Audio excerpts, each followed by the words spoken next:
This is Michael Myers. Can you hear me, Lone Wolf? Lone Wolf can't hear me. There, you have to put your headphones on. Well, that's what I had to do with mine. Now can you hear me, Lone Wolf? There, I can hear you. No Gotti Jr. here to help us out with this. Hello. You got something muted. How you doing? There you are. Can you hear me now? I got you. All right. This is a mess. We don't have Gotti Jr. here or Jason Rona to help us. This is, Gotti told me this is episode 221 of the Radio Impound podcast thing that he calls it. Rather 221. You guys have been doing this a long time. It's the first time I'm outside my house here in Haddonfield, Illinois. I got everything set up here. I figured it'd be nice to be right outside and greet the kids. I got some candy here for them. So, oh, I almost forgot. Did you see my J Concept shirt I got? Oh. Yeah. We're really, I'm sure they're happy that you're representing. Yeah, I'm a big fan of what you guys do over there down in J Concepts there. Big fan. You come up in Illinois sometime up in Haddonfield and we'll have a killer of a time, if you know what I mean. I'm sure if you run into me, there's going to be a problem. Yeah. Well, what do you mean by that? That's just a problem. See, this is a problem right here. Oh, I almost forgot. Hold on one second. If any of you listeners out there, or I guess they're watching too, I need some help. So I'm going to bring this across the banner here. And if you have any tips of where Lori may be, you guys can give me a call. That'd be great. And yeah, I'm looking for her. So, you know, it's Halloween too. Give him a ring. Yeah. Happy Halloween to everybody out there.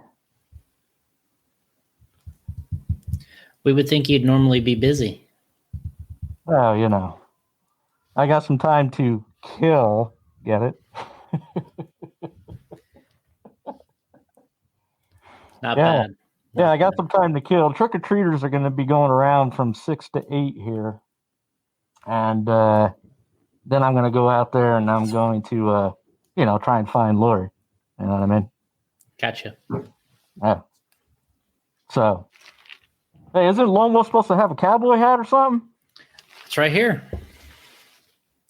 Oh, let's see that thing. Why don't you put that cowboy hat on? Let's get the full effect there, Lone Wolf. Well, I can't put it on with the headphones. That was the problem. Well, you know, you can take the headphones off just to get a good look here and see what that looks like, the cowboy hat on you.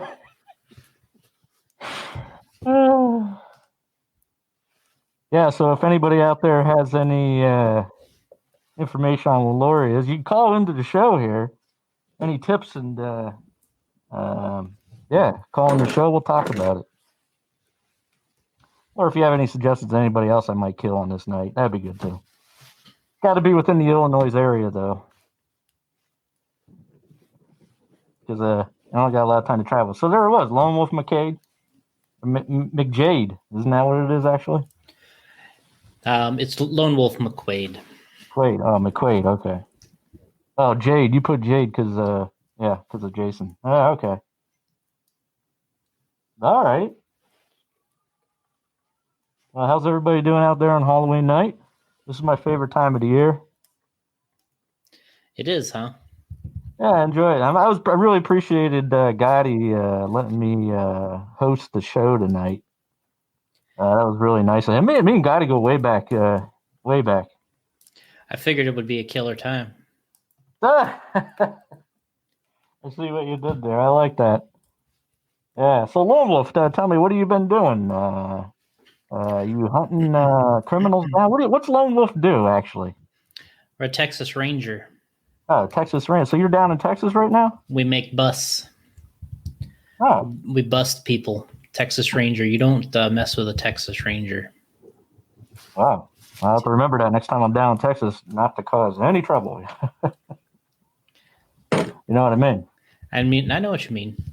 That's why I said earlier, if you run into one of us, you're gonna have a problem. Oh, there's more than one of you? Texas Rangers, yeah. Well, McQuade's the best, but everybody else is. Everyone else is pretty good too, but McQuade's the best. We got Pete from Houston. See, he's from Texas. Pete from Houston checking in on the show. Yo, he says. Hey, Pete, if you have any idea where Lori may be, let me know. Call in. Yeah, call in. That'd be great. Yeah, you call into the show live, and we'll talk about it. So you like my house back there? That's looking good back there. I got some lights on there, a little effect. I got some nice little, looks good back there. The pumpkin, is that kind of like the little glowing up there? Yeah. Right. I was just gonna say the pumpkin. It was I thought I'd put that out there. It was a last minute thing. Looks good. I mean, it really helps you stay into the spirit. Right. It's a little windy out here tonight too. So my hair is kind of like everywhere, but oh, we got a call coming in here. Let me. I think this is a call to the show. Well, let's see if this works. Caller, you're on the air. To accept, press 1. Oh. To send a voicemail, press 2. I got to press 1. I'm sorry, I didn't catch that. To send a voicemail, press 2. Michael Myers don't know how to do this now.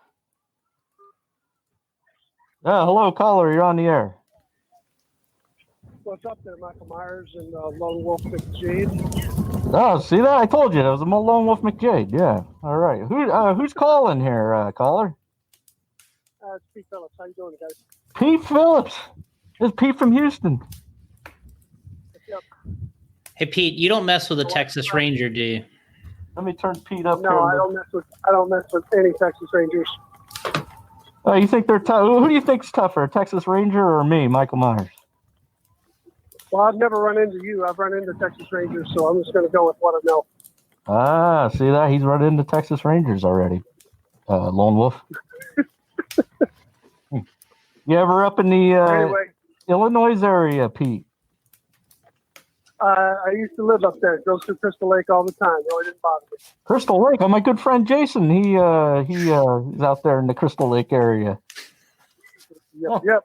Yeah, he's a good friend of mine. Actually, he sent me a T-shirt the other day. It was pretty funny. I have to go find it. But if you're you're down in Texas, there, you haven't seen Lori down there in Texas, have you? No, I have not seen Lori anywhere. Man, dang it! I just wanted to let you know I'm out here in San Diego right now for the weekend. I'm hanging out at SDRC for a little bit, and I haven't seen her here either. All right. So what is SRC? What is that? I'm not the SDRC. SDRC. What is that? Is that some kind of? I don't even know. For us, for people that are into RC cars, it's San Diego RC Raceway. For people from San Diego, SDRC means something else. But oh, okay. It's one of the nicest indoor dirt tracks in the country, and can't come to town without stopping by and watching stuff go around circles here. So that RC stuff is what Gotti and Jason normally do on the they talk about on the podcast. Yeah. Oh, okay. Gotcha. Yeah. Every once in a while they have a podcast and they talk about it. All right. Yeah. Okay. Yeah, that's what Gotti was filling me in a little bit on it before I took over tonight, because I'm not too familiar with the RC. So I'll have to look all this up. I'm gonna let them get that one. Are you I'm out here. are you currently driving an RC car right now? Negative. I'm hanging out volunteer marshaling for practice here before they race. So you're turn marshaling. What's that do? It's when people run out of talent and they need someone to flip their car back on their wheels. Right. Okay. All right. So see that I'm familiar with that. My racing skills are very weak, so I get to know all the turn marshals pretty well. I figure I'll return the favor wherever I am. So you crash a lot, huh? Yeah, I crash more than I go straight. Okay. All right. Well, I'm sure if I tried an RC car out, I'd be all over the place too. But Probably. yeah. I'm gonna let you guys get back to your show. I'm gonna pay attention here, and I'll listen to the show later on. Okay, great. Well, thanks for joining us, Pete. Thanks, Pete. Okay, y'all. All right, we'll see you. See ya. Okay, well, that was Pete from Houston, Pete Phillips. I mean, the call was kind of pointless because he didn't tell me where Lori was at. But anyway, what are you gonna do? Oh, I wanted to show you that shirt that Jason, my good buddy Jason, got me. I'll be right back there, Lone Wolf. Pretty good show here so far. Yeah. Got this shirt. Oh, it's getting all tangled. Well, I got some kids over here. You guys coming? All right, I got some kids. Hold on 1 second. I'm just doing something here. My buddy Jason sent me this shirt. Camp Crystal Lake running team. See? Run for your life. Run for your life. He just sent that to me. I was going to wear it, but I figured, I'm going to support J Concepts. I got the red there for blood. See that? One of the supporters of the podcast, you wanted to go ahead and give them the support. Yeah, exactly. That's what I wanted to do. So yeah, that's Jason, real good friend of mine. He claims he has more kills than I do, but he's crazy, man. I'll tell you that. It's not a competition that's easy to be in, and yeah, well, he's out there in Timbuktu trying to kill people. I'm in Illinois. I'm right in the thick of it, so I kill a lot more people than him. This is Freddie Russell. He says, "Hi guys, happy Halloween." Hey, Freddie. Happy Halloween, Freddie. All right. Well, Gotti gave me a list of things he wanted me to go over. Did Jason Rona fill you in on all the events that he went to? Yeah, he sure did. Oh, look at it. Gotti gave me this big thing full of stuff he said we got to talk about. Well, I don't know. I don't know nothing about that. Again, if you have any tips on where Lori's at, please feel free to call the show. Let me know. That's my main objective here tonight. I figured this would be a great way to get out there.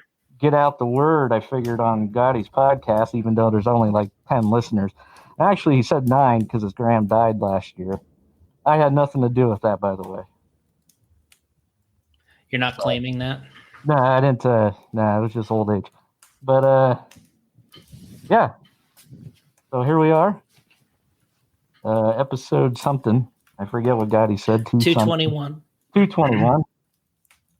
And Lone Wolf McQuade, he was traveling with Jason Rona to, they were all over the place for like a month. Yeah. We did, oh, I got some kids over there. Three weekends. I'll be right back. I got some kids I got to get candy to. 3 weekends in a row. Yeah, we did 3 weekends in a row. We did a Bigfoot monster truck crush. Oh, you can't have more than one. All right. Run out of candy before the night's over. Anyway, all right. All right, I'm back. Nice work. Did you cover all the races? No, I just barely started. All right. Well, you could go ahead. You were with Jason, and you went to the. What was the first thing you guys went to? Well, first of all, Alice and I went to a Bigfoot monster truck crush in Pacific, Missouri for my birthday. All right. Well, happy birthday to you. How old are you now? Like, I don't know, 50? 44. 44. All right. I won't tell you how old I am. We'll just keep that. Not a day over. Don't look a day over 49. I look pretty good. I mean, like I said, it's windy out here. My hair's a mess, but I got looking good. Not too many wrinkles, Yeah, I mean, you kind of look like you got a bunch of filters on. I got a few scars from a few fights I got into, little scuffles here and there. You know what I mean? Yeah, you're gonna have that on those big jobs. Yeah, definitely. Well, you can hear the thunder. It's starting to rain a little bit here outside my house, but I think I'll be all right. I probably should have did it up on the porch, but anyway. Well, it's your first time. Right. Yeah. So bear with me on that. Sorry, guys. Anyway, so yeah, you and Allison went to some monster truck race. Well, yeah, it was a crush in Pacific, Missouri. That was a fantastic time. Oh, okay. And what did you do there? Well, we went there, got some of the latest memorabilia, latest T-shirts, watched Rebecca Schnell do a crush in Bigfoot 15. Oh. We made a fun video about it. Put that on the YouTubes. You ever check out the YouTube? Yeah, I've of course I've been on YouTube a few times already. Yeah, I checked it out. There's a lot of good stuff on there. So yeah, it's a good weekend. That was what I chose as my, I guess, my birthday present. So this Bigfoot, I tell you what, I tried looking for Bigfoot in the woods out here in Illinois once. Did you have any success? I didn't see anything. So this Bigfoot you talking about, though, is not the Bigfoot. This is the truck. This is the truck, not the truck. Okay, go ahead. not the creature. Right. All right, it's getting really windy here. I hope it's not interfering too much with the microphone. No, it's fine. Okay. All right. There we go. Let's see. Justin Bolton says, "What's up, Mike and Chuck?" John Bolton. John Bolton. Is he a fan of the show, John Bolton? Yeah, I think he is. He's a big time fan. All right, these guys, I got to mark them down so I don't kill them in the future. You know what I mean? I don't want to hurt them. If they're fans of the show, there's only a few of them, Gotti said, and you can't afford to lose any more. No. Okay. All right, I'm sorry I keep distracting you, but go ahead. I'm not used to this. I don't know how this works, so I'll put my knife down. Not of the technical nature, are you? Yeah. Not too much, no. Does Michael Meyer, do you have a cell phone? Do you go with a cell phone? Yes, I have a cell phone. It's really helpful these days, too, doing a lot of things, you know. Is the number here, is that number. your cell? See, my cell phone number is down there, 570-554-0877. You call me with any tips you have where I can find Lori tonight, especially tonight, you know what I mean? Yeah, I gotcha. Yeah, I have a cell phone.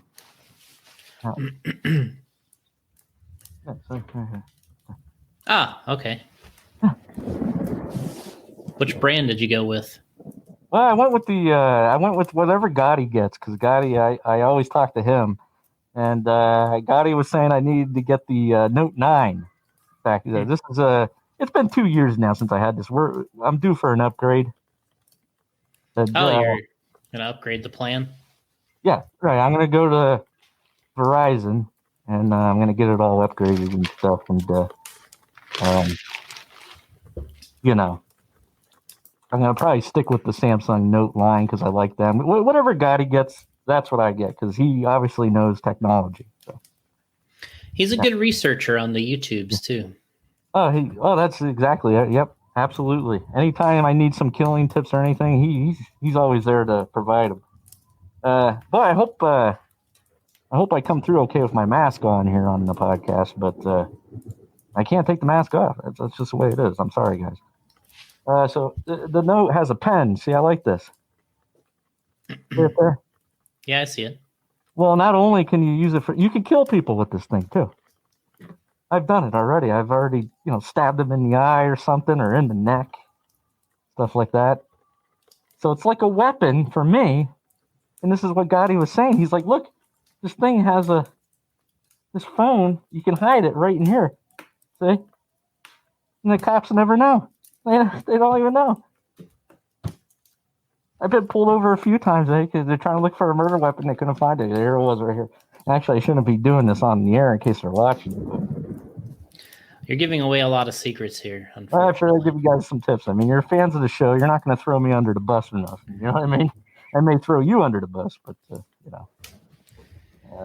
John Bolton says, Jamie Lee Curtis. How's Jamie Lee Curtis doing? I don't know who you're talking about, bro. Anyway. All right. I'm looking for Lori, so if any information on Lori, call into the show and we'll talk about it.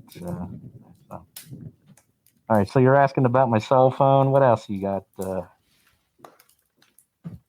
Did we cover that thing that you did with Allison? Allison's your wife, right? That's right. Okay. Yeah, Pacific, Missouri. Did a crush there for my birthday, and that was a good time. And then the very next weekend, we had the RC Monster Truck World Challenge. I thought Allison was Jason's wife. Well, kind of one of the same. Gotcha. Okay. All right. Gotcha. All right. Go ahead. Did the RC Monster Truck World Challenge at RC Madness in Enfield, Connecticut. You remember me being there, right? Oh, I do. Absolutely. I told Gotti. I know he was kind of talking to you about it. Yeah, Gotti always talks to me and tells me about what Jason's doing and what you guys are doing, Lone Wolf. I guess you hang out with Jason a lot. Of course. And, it's very interesting to me. I'd love to go to a race sometime. I haven't been to one. I do remember the one time I killed somebody, and inside their house they did have RC cars inside there. You didn't stop. Yeah. Okay, so you did get one. Absolutely, I did. Yep, I took one. I just ran it outside my house here. You know what I mean? I've never been to a racetrack. Jumped it off the steps, right? Absolutely. Right off that step, right off the porch there. And then in the back of the yard there, I have some room in the back. I built like a little track there. You know what I mean? Oh. Yeah. So you're getting some practice in. Yeah. So we did this RC Monster Truck World Challenge in Enfield, Connecticut. We ended up having to we had a cancellation from the previous race organizer who got sick and couldn't make it. Oh. So we kind of took over and ran our own event, and it actually worked out pretty well. We had a good turnout of trucks up there and got some nice photos, some nice video of the event, and it was good. We had a good event there. So you have to check it out on the YouTubes. Well, how do I do that? I'll send you a little clip. Okay. This is on J Concepts YouTubes. That's right. Okay. J Concepts. Number 1, J Concepts. You're going to send me the link now here. I'm going to go over here and take a look. I'm going to go to YouTube and type in J Concepts, see what happens. And you can keep talking. I just sent it through the chat, so you got the link. And oh, great. Great. Thank you. Yeah, no problem. I'll do that right now.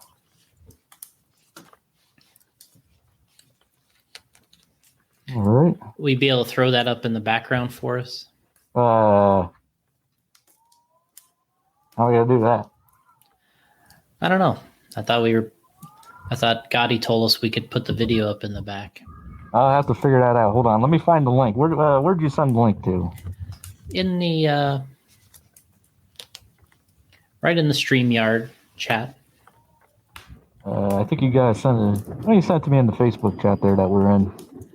I'll give out my Facebook name out there. I don't want any friend requests from everybody. There we go. Okay, thank you. No problem.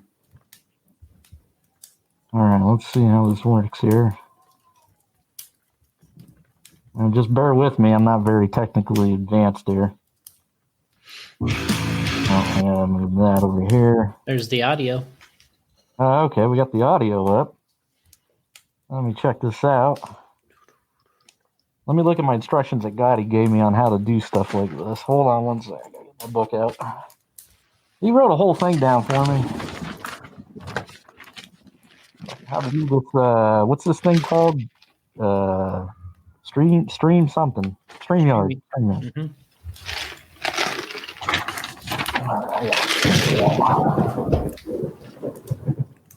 All right, but something about share the screen.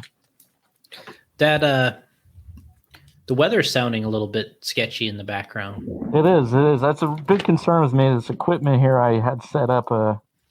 Like I said, I wanted to be outside. The kids don't seem like they want to come to my porch. So I'm out here on the sidewalk with the equipment set up. That way they hand out candy to them. but everybody seems to shy away from the house. I have no idea why. We only had, 2 kids that just showed up. Maybe more are coming. I see them out there. They're all out there doing, running around the other houses. I'm over here. I got a bag of candy. I mean, I don't know why they don't just hop on over here. Maybe they see that I'm podcasting and they don't want to interrupt. That would make sense. That's all right. You can interrupt. You can come over. Eh, not going to hurt anybody. I got my knife down. Put it right there. All right, let me figure out how to do this. It says share screen. Share screen. And we're going to go here. All right, share audio. You want the audio? Okay. You don't necessarily need the audio because I could describe what's going on. All right, we don't need the audio. Okay, I won't check the audio then. But you know what's going to happen if I do this, though? Hold on one second here. Oh. God, he told you about that one going, huh?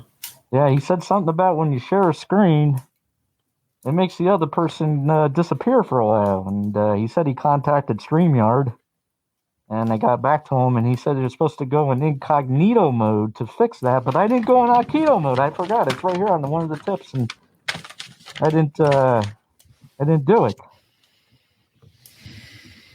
That's my fault. My apologies. You still want me to try and put it up on the screen? One of us would disappear probably.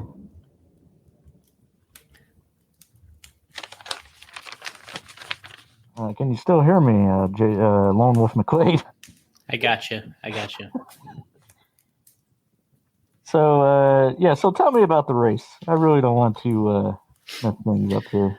Oh, we built the track and got out there about Saturday, about 2 p.m. and got some qualifying done for the monsters. And then Sunday we did our eliminations. We had a retro class, a challenger class, and a pro mod class. But we had Friday rained, so we had a lot of track work to do on Saturday. And then we got into track building, got the race in, and everything went pretty well as far as that standpoint. Gave awards out at the end, and the race was over. And Rich and I flew back home, and Fred drove the van back home. Wait, you and Rich? Where was Jason at? Well, he was just racing. Did Jason fly back with you, or did he ride with Fred? No, he flew as well. Gotcha. All right. Okay. So you, Jason, and Fred, or Rich. Correct. You flew back home. So you had to go up to this race, and you had to put the track together? Yeah, we had a last-minute cancellation from the race organizer that the event we were going up there for. And we were already up there, and Fred was halfway or more than halfway there. And we just said, you know what, we can probably do something.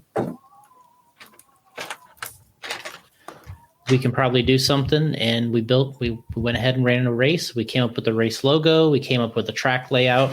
They scraped it clean for us at RC Madness, a nice spot to put the track. And I like that name, RC Madness. Mm-hmm. Madness. The Madness. Wasn't there a wrestler back then? The Madness, right? Macho. It's the Madness. You talking about Randy Savage, Macho Man? Yeah. Okay, yeah, I remember him. I used to be a big wrestling fan, along with Gotti. Used to. Yeah, I kind of fell behind on following it.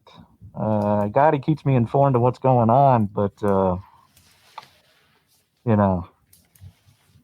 had a lot of time to watch TV recently. They disconnected my cable. Something about I wasn't paying my bill. Yeah, you would think he'd have some pull there. I got nothing, man. I will talk those guys later.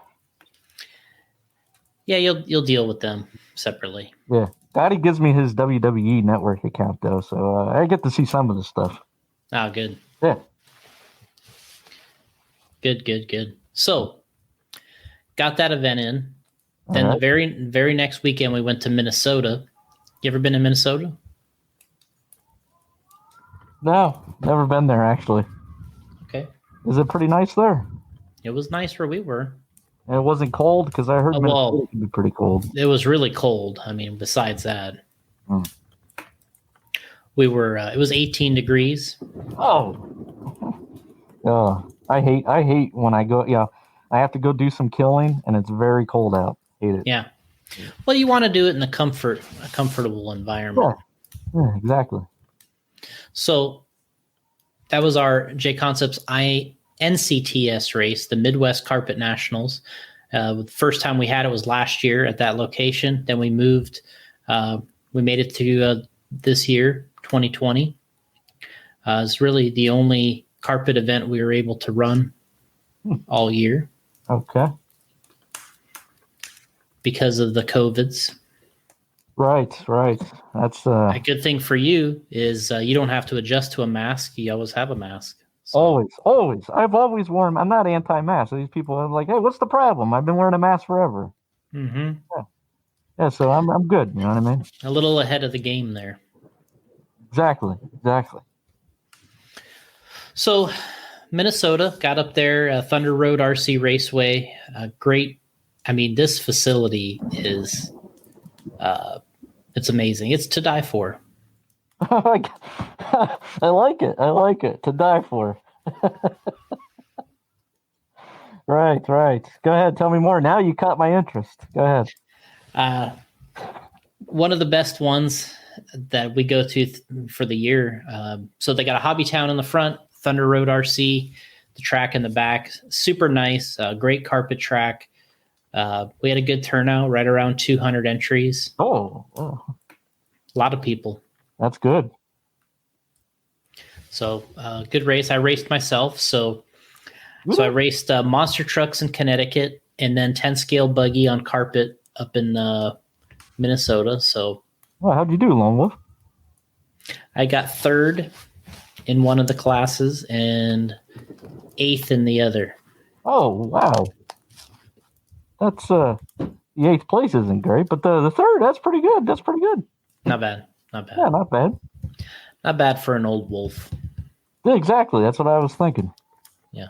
Old Wolf McQuade. Wolf McQuade. I like it. Hey, by the way, you mentioned about the COVID. I just want to let you know there's no COVID cases in Haddonfield, Illinois. So it's a place to come, huh? It wouldn't even come near here because of me. I just, get rid of it. Gone. Out the door. Get out of here. Don't even come in this town. So you don't put up with it. I don't put up with nothing.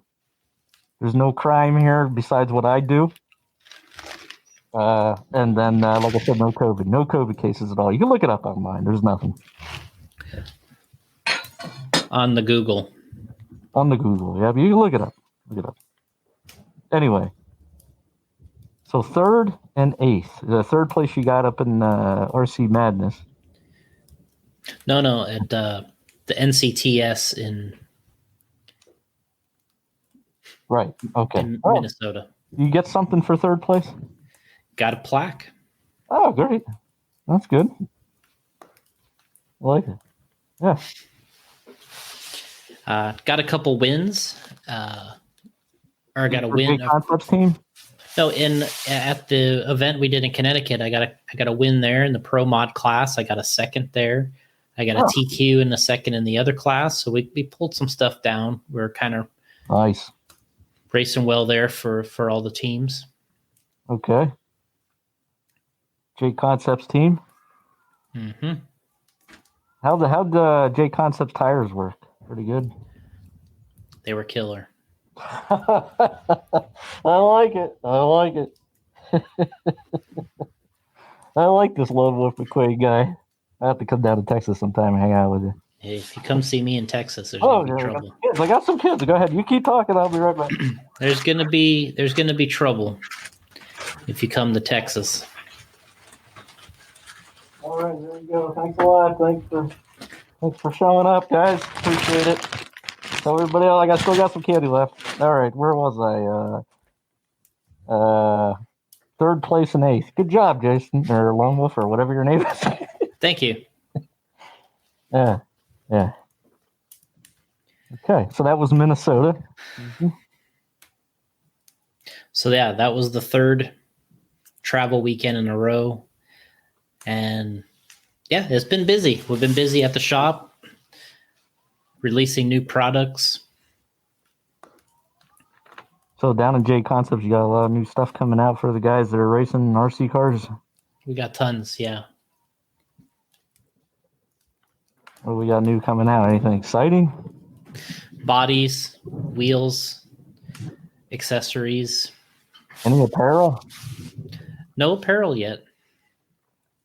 Okay, I need some new. I'm gonna have to give you my address. I don't know, and up here in Illinois, and You want to text that to me later? yeah, I'll text it to you later. I'd like to get a couple shirts and hats, from when I'm out there doing things at night and representing JC. I hope you don't mind. So, there's just a little bit of concern, I think. There is? Yeah. Okay. Well, don't worry. I'll represent you well, and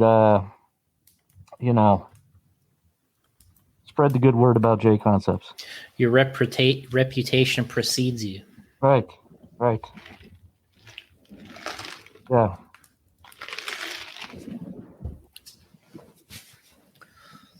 So we got those 3 events going. We got a AMS 11.0 is coming up. 11 years. Oh, that's coming up. Yeah, Alabama Manufacturer Shootout in Coleman, Alabama. It's going to be the 11th annual event. Oh, wow, 11 years, huh? Yeah, I remember going to the first one. Paul and I. You remember Paul, right? Yeah, I think. I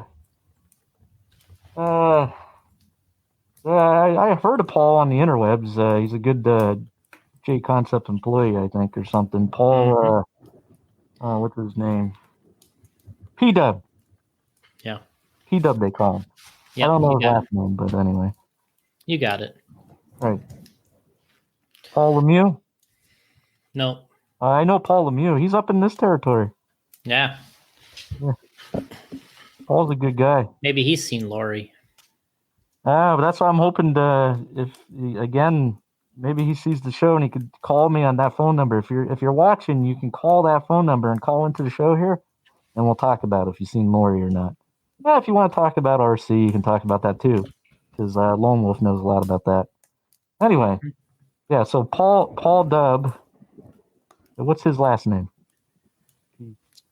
I don't know if I should tell you, but okay, yeah, you don't have to tell me. If I want to come get him, though, I'll just come down to J Concepts in Florida. But that's quite a hike, though. Yeah, probably not a bad idea. I don't want to travel on the airlines during COVID. I don't know how you guys do it, but I try to be careful.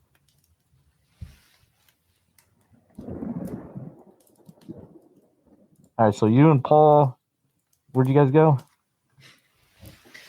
No, they're going to go next week to AMS 11.0. Okay, that's going to be an exciting race. That's Alabama. Mm-hmm. And I'm looking it up online here. It says it's nitro. It's 8 scale, so there is some e-buggy and some nitro, correct? Okay, all right. I like nitro. Yeah. Gotti told me all about nitro. He loves it. He loves it. Matter of fact, I called him up the one day. He was at a nitro race somewhere down in Pennsylvania.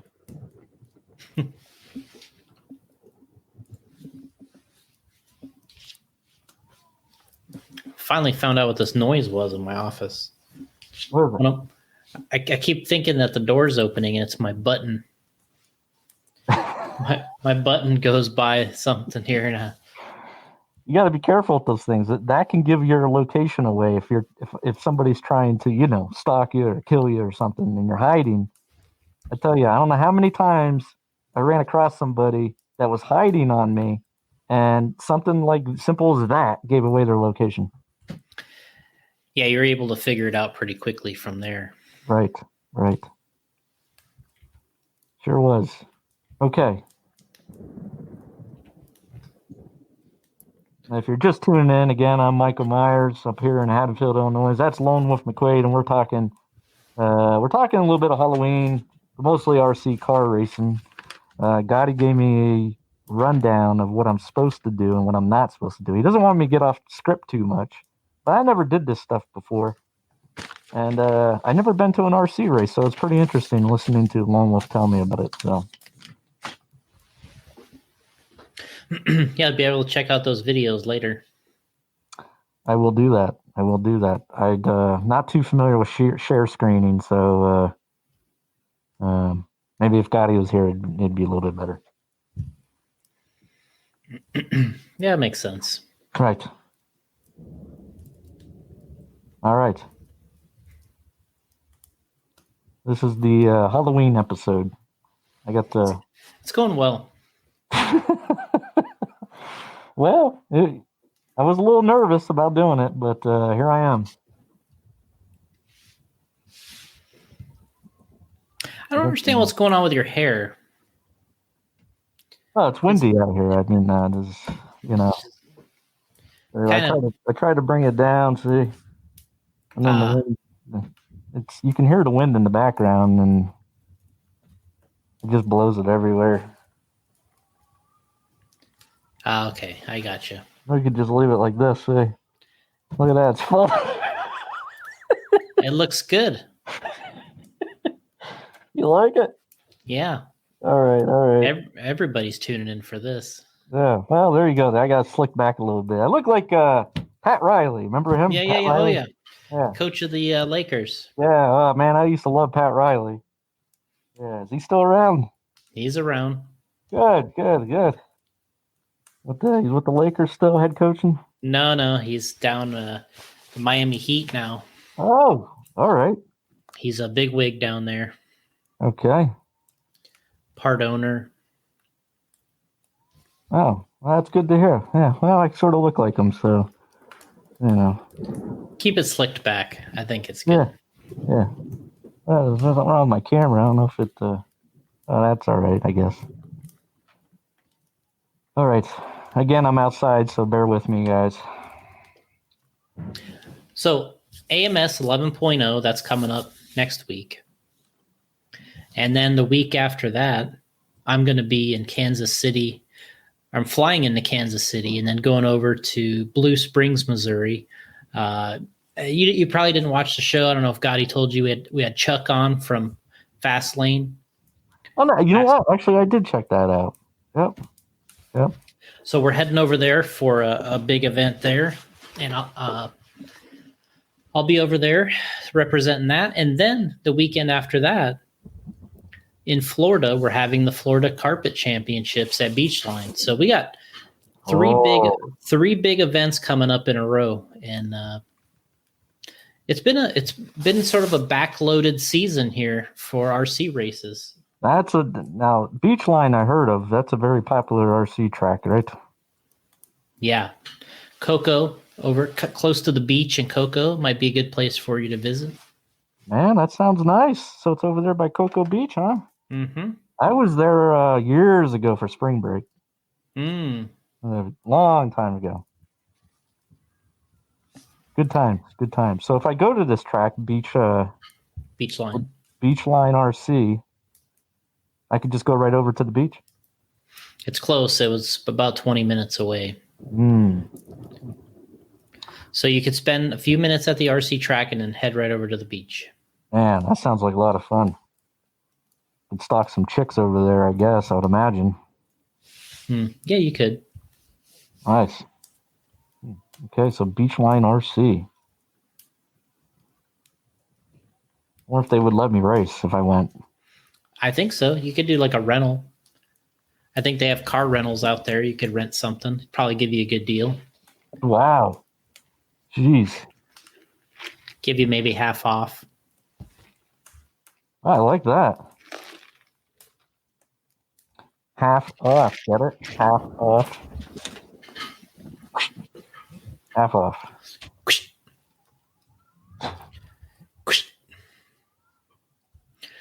So 3 big races in a row there, and let's take a look at the calendar. And I think I'm only gonna after that. I think we're only doing, I don't know, one or two events in December only. My hair's falling out. Look at this. Old age finally catching up to you. I tell you what, I don't know, man. I think it's they also could be a sign of COVID. They said, but I don't think I have COVID. Well, you usually stay at home, right? Yeah, but pretty much right up there, you know. And that's my room right there, the one with the light off.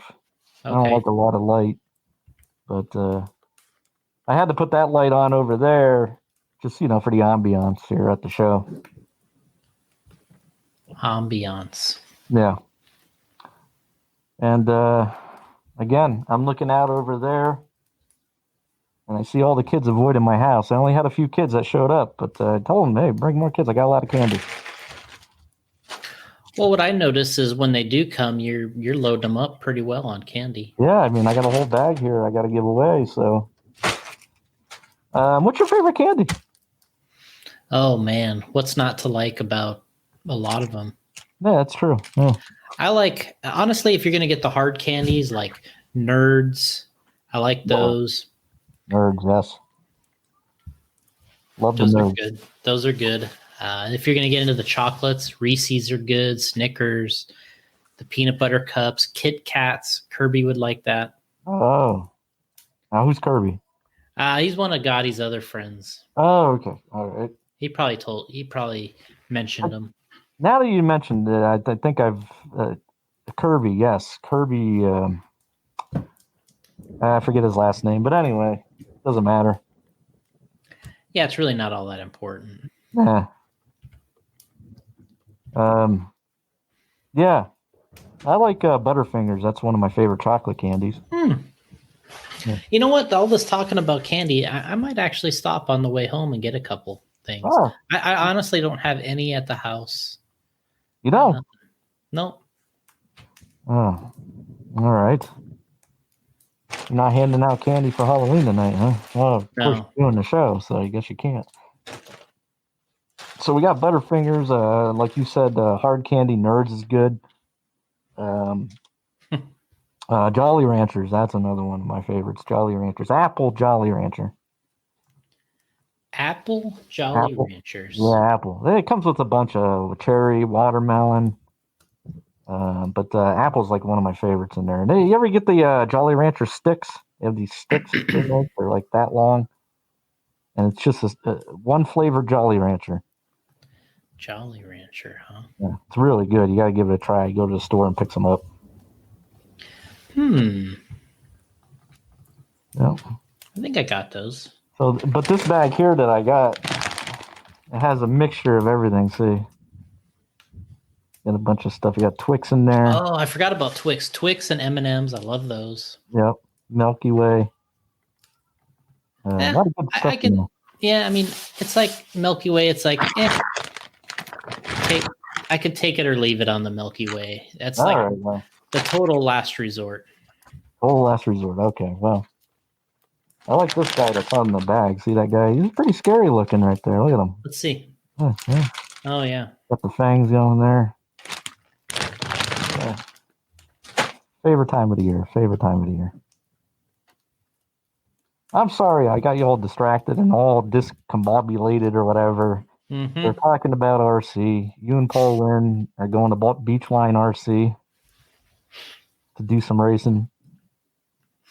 Then what are you guys doing there? I mean, what after that? What are you doing?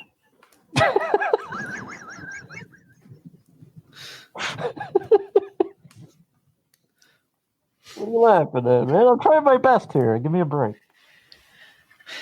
Yeah, this wasn't the show I expected, you know. It's the Halloween Ripcast edition, special edition show. What do you expect? It's a special edition, all right. Well, I hope Gotti isn't too mad when he comes back or watches this. I'm just trying my best here. That's all I'm trying to do. That's all you can ask. Yeah, I mean, you're... You wouldn't want to make Gotti upset. You wouldn't like him when he's angry. No, definitely not. He's one guy that I'm afraid of. You would not mess with. Not mess with him. No, not at all. He's a good guy, though. He's a good guy. Yeah, he's all right. Hey, watch it there, buddy. All right, well. So talk to us about how it's been going for you the past few weeks. Did you check? Was our last show with Chuck? Was that our last one? Did he give you the information there? Yeah, he did. There, I gotta grab it here. Episode 220 was with Chuck. You gotta help me out with the last name. Kleinhagen? Yeah, Kleinhagen. All right, and he had written down here Fastlane, the owner of Fastlane Raceway that you were talking about earlier, and Roar President, whatever that is, Roar President. Yep, Roar. What's that? Radio operated auto racing. Okay, so he's the president of that. Mm-hmm. And that was episode 220. We're on 221 now.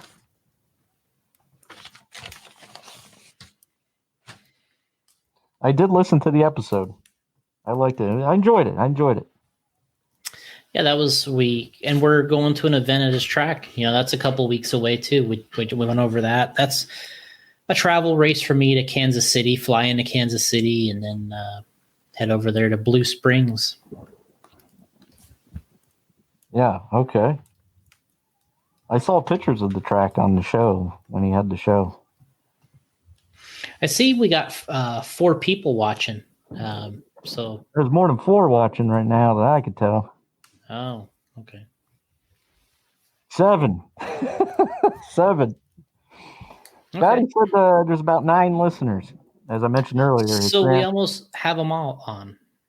Well, now it's 8, I see. Yeah, he said there was 9 listeners of the podcast. It was 10, but his grand passed away, which I had nothing to do with. And she, obviously can't listen no more. No. So we lost a listener there, and hopefully we don't lose any more. You don't want to go backwards here. We want to go forward with the show, and Gotti was hoping that with me on the show, covering for him this week, things would, maybe pick up a little bit. Some of my fan base, I have a cult following, and hopefully they, hey, Michael was on the Radio Impound podcast, and then they start subscribing and listening or something. Hopefully they like RC, but maybe get new customers too. One thing you could consider is maybe having your own podcast. You could do sort of an offshoot version. Have your own Michael Myers podcast. You guys could, you could bring on different guests, people that maybe in the business, industry insiders, people that are really good at what they do in your business. Man, I really like that. Wow. I mean, it might make a little more sense for you to have that type of podcast than to be on an RC. I don't know. I just kind of throw that. Well, I was just filling in today. I mean, it was the last, Gotti's like, hey, but he also thought it was a great idea because it was Halloween. And he said, hey, Mike. Come on out. Hey, he called me up. He said, hey, Mike, when do you do the podcast for me? Set up your laptop. I just got a laptop. I have my mic plugged into it. And I'm doing the best I can here. Mm-hmm. I'm not real familiar with the program that he set me up with here, but you got the instructions, though. I have the instructions right here, and I'm following them step by step as best as I can. And I see there's some comments over here that I missed. Okay. I have to get over here somehow. Oh, wait, this is Allison Rona. She says me. I don't know what that means, but all right. Allison, if you have a clue of where Lori may be, give us a call at 570-554-0877. That'd be excellent. That was my main goal coming on this show, was to try and find Lori. And your idea of having a podcast might be great. because it may help me find Lori that way. If I do a weekly podcast, I remember a show back in the day called America's Most Wanted, Mm-hmm. and it really helped the cops find a lot of killers, and not me though. Could never catch you. And I'm thinking if I do a podcast about Lori in the Haddonfield, Illinois area here, and maybe locate her, I don't just quit on Halloween. After tomorrow's November 1st, I'm not just going to give up my search. So just so you know. Yeah, no, don't do that. So John wants to know, so how does COVID affect the slashing adventures, Mike? Well, I tell you what, I got to, I don't have to, I already got my mask on, so I don't have to worry about it when I go out slashing. You're already safe. The thing is here, I get a bad rap, like I'm going out just slashing people. Again, my main goal is to find Lori, and people just get in my way. Mm-hmm. I mean, I don't mean any harm, but if you're in my way, I got to get rid of you somehow. Collateral damage. Right, and it's usually with like that. Collateral damage. Absolutely. I don't use guns, so if any of you guys concerned out there that I use guns, it's not what I just use my knife. That's it. I mean, it's pretty simple. I mean, like I said, you'll run into trouble if you ever come to Texas and you mess with a ranger. It's game over. Are you threatening me? Mm-hmm. I don't know if I like this guy. So anyway. If you come to Texas, there's going to be trouble. So anyway, John, to answer your question, it actually makes things a little easier because I go around the house to house searching for everybody, and everybody's home now. So, I don't have to go a lot of places. I just go right down the neighborhood, and I go into the houses and check them out. And if people get in my way, I just slash them. Yeah, not too bad. That makes sense. Yeah, but we're being safe. I got my mask on when I'm out there, and don't want to spread COVID anywhere. Don't be a part of the problem. All right, John Bolton. I think he's the only one watching. John Bolton says, "Did Traxxas name the slash after Mike?" Good question. Good question. That's a great question, man. Well, I guess we'd have to contact Traxxas about that because maybe somebody inside the Traxxas company is a big Michael Myers fan and decided, hey, what better name to call this RC car Slash? So, never know. Collateral damage. John Bolton, again, our only listener. Sounds like Gotti on the track. Collateral damage. I heard that Gotti really is pretty bad racing RC cars there, Lone Wolf. He's not bad. I mean, he's won a couple mains in the P main and stuff like that. P main? Yeah. Oh my God! Isn't that pretty bad? Because isn't the goal the A main? It typically is for most, but when you're a little skill challenged, like a Gotti. Oh, that's true. He's a little skill challenged.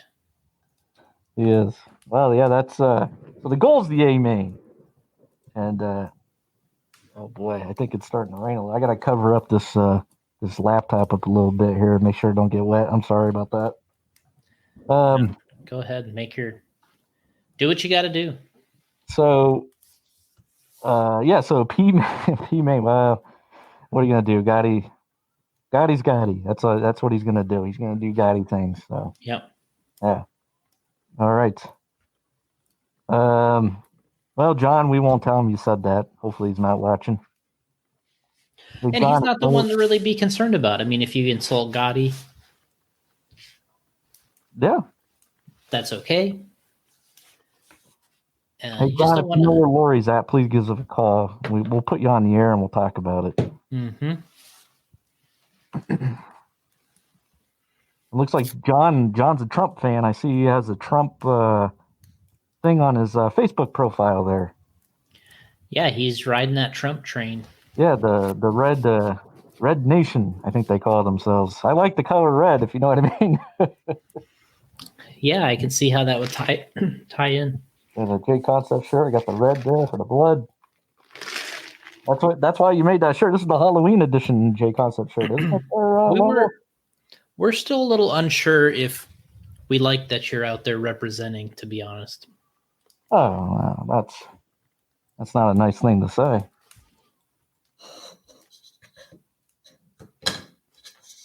I won't hold that against you. Thank you. All right.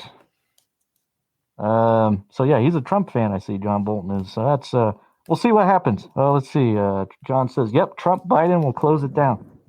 Biden will close it down. I don't know what that means.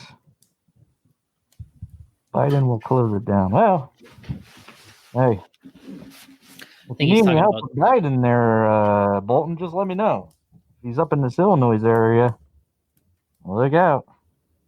Look out. We can eliminate that problem real quick. I'll tell you why I like Donald Trump, because remember I said I watch wrestling, and I watched WrestleMania, and Donald Trump was in it one time.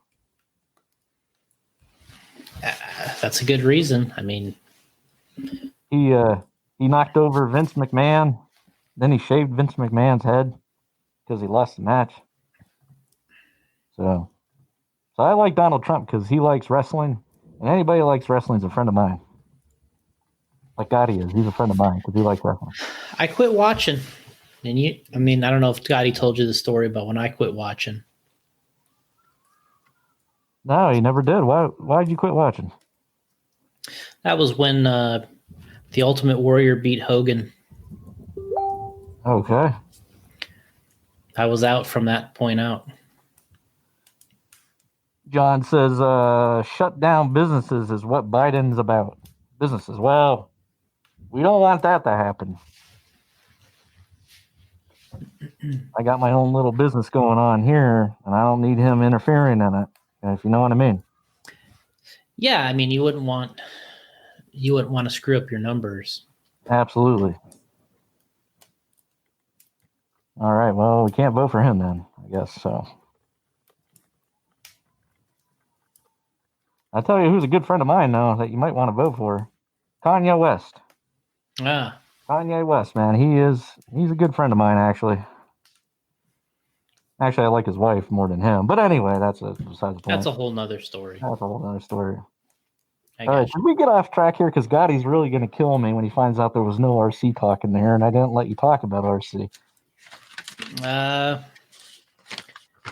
So Beachline RC, I think that's where we were at, Beachline. You're going there next week. Not quite. When you going there? I don't know. That's still a couple weeks away. All right, well. All right, here we go. Well, we were just talking about racing, so this is Kyle's going to put us on the right track. Now, you can call the show. Hopefully. You can call the show at 570-554-0877. You can tell me where Lori's at, have any tips, or you can ask Lone Wolf some RC questions if you have any questions for him. Or any Texas Ranger questions. Too. Yeah, he's all familiar with that, obviously. Kyle Hydro. I like that name, Kyle Hydro. Yep. The next big race coming up? AMS 11.0. That's Cullman, Alabama. It's 11th year. I remember going to the first one, like we talked about. Me and Paul, we went there with the trailer set up. Mayfield came there with us, but Ryan Mayfield, is that correct? That's right. I see. I know my name. I know that name. Gotti told me all about Ryan Mayfield. Good. And he said that Ryan was one of the dominant racers in RC racing, world champion, all this stuff. He said he's one of the best to ever. One of the best to ever race in RC cars. One of the best ever to hold the radio. Okay, there we go. How do they say it in sports? They say lace up the shoes or put on a pair of gym shorts. How do they say it? One of the best to ever put on. One of the best to ever lace up a pair of sneakers. Yeah. So for that is one of the best to ever pick up a radio. Could you say that? Yeah, Ryan Mayfield. I heard that name. And I heard he's really killer on the track. He is. Yeah. So Mayfield, and then I've heard of a couple names because I talked to Gotti a lot, and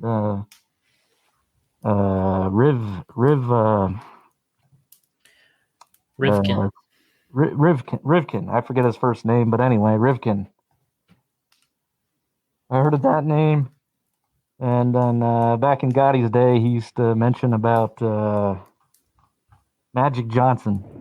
Joel Magic Johnson. Okay, not the Magic basketball Man. player, but Joel is his name, and his nickname's Magic also. That's correct. Yeah. All right, so Joel Magic Johnson. And Are you making notes here too? well, yeah, obviously I got my pen here. Got some crib notes. I'm writing this stuff down. This pen here, by the way, like I mentioned, I used the pen in my Note 9 to kill a few people. I've done the same with this pen, by the way. Joel Johnson, and then other great racers out there. He mentioned a bunch of them to me. But Brian Kinwald. Mm-hmm. He's one of the good ones too. A real good guy. Sorely missed. All right, so Kyle, did we answer Kyle's? Yeah, we said AMS 11.0 is the big one, and Jason and Lone Wolf and all the guys are going to be there. We'll all be there. And that's my favorite. And I know they race the electric, but nitro. I love nitro too. Yeah, the nitros are really, really fun. So what tires are we going to use there? Or don't we know till we get there? We'll start with the reflexes, most likely. The green compound. I'm sure by the end of the weekend, we'll probably be on some detoxes. Okay. We have a tire that works well that you may like. Oh. It's called the Stalkers. Stalker, I like it. I like that name. That's a good name. Wow. That's a dang good name there, Stalkers.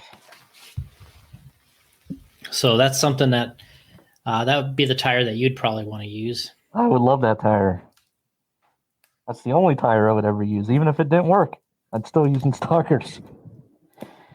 You have any other tires that might be up my alley?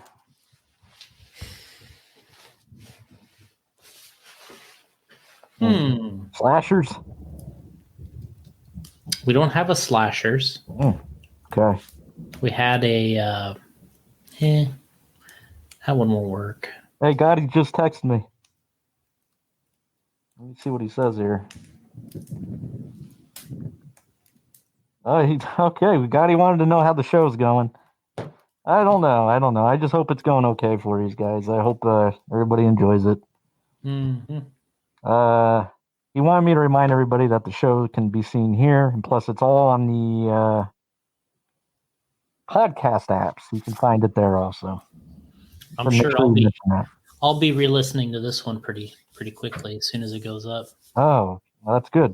The more downloads we get, the better, I guess. Mm-hmm. And I hope we get a lot of downloads because I want him to see how successful the show is with me on it, and maybe he'll invite me back during the year after Halloween. I really hope so. I like it. All right, well, Kyle, that answers your question. And Kyle, if you're still out there watching or listening, are you going to the race? That's what we want to know. Are you going to AMS? And if you are, make sure you visit the J Concepts tent. They have a tent set up. I know that because I've seen it. That's correct. And they're there to help their customers, help them out. You know, if you're a customer of J Concepts, they're going to help you out. You're struggling on the track, they're there for you. That's what's great about J Concepts. They have excellent support. That's very important. Justin Doyle says, "What is going on in here?"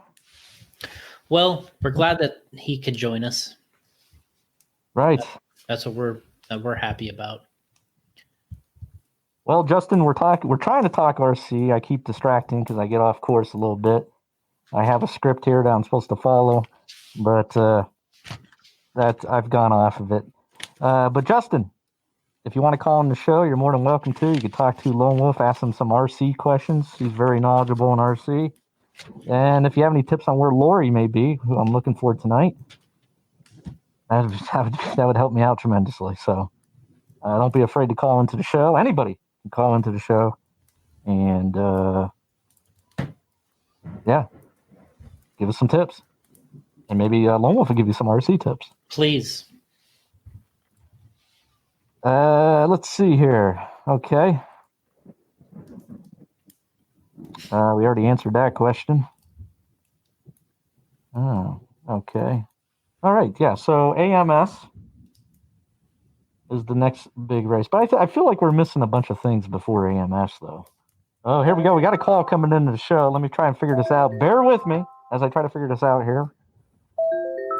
Let's see here. We got I think that might be it. Hello. Hello, caller. Hey, Michael. Oh, hey, how you doing? Who's calling here? This is John Bolton. John Bolton. Oh, we just saw you online, sir. That's right. I had to drop offline and then call in. I couldn't miss the chance to talk to Michael Myers and Lone Wolf McQuade. How can you pass that up? Oh, absolutely. We're big megastars. Absolutely. Man, I'm so happy you called. Now, do you have any idea where I might find Lori? Probably some house somewhere just sitting around by herself. I have no idea where. Well, I tell you what, I checked all the houses out here in Haddonfield. I'm going to go out later here after this podcast and check it out. But, yeah, I haven't found her yet, so we're trying to find out, get some tips, you know. Maybe somebody's seen her or whatever. Cool. Yeah. So, John, what's going on? What's you guys been racing at all? Well, I've won a race, but I haven't been able to do it. I changed jobs, and the times just haven't worked out up here in Minnesota. I see you're up here. Well, Lone Wolf, I guess Jason was up here a couple weeks ago or a week ago. We're all up there. All of us were up there. Yeah, we flew into Minneapolis, then we drove over to St. Cloud. Yep. And we actually had a really good race. Pretty nice track. Oh, it's beautiful there. Yeah. That facility's amazing. Watched it online. It's definitely a place I need to go to. Yeah, it's been one of my favorites to visit every year. So the times haven't worked out. Only race I've ended's been down at Hobby Haven because I've had to go to Des Moines several times this year. So. Where's this Hobby Haven track at? Urbandale, Iowa. Iowa, okay. But I'm in the Twin Cities, so that's a long ways to go all the time. So yeah, I'm familiar with Iowa actually.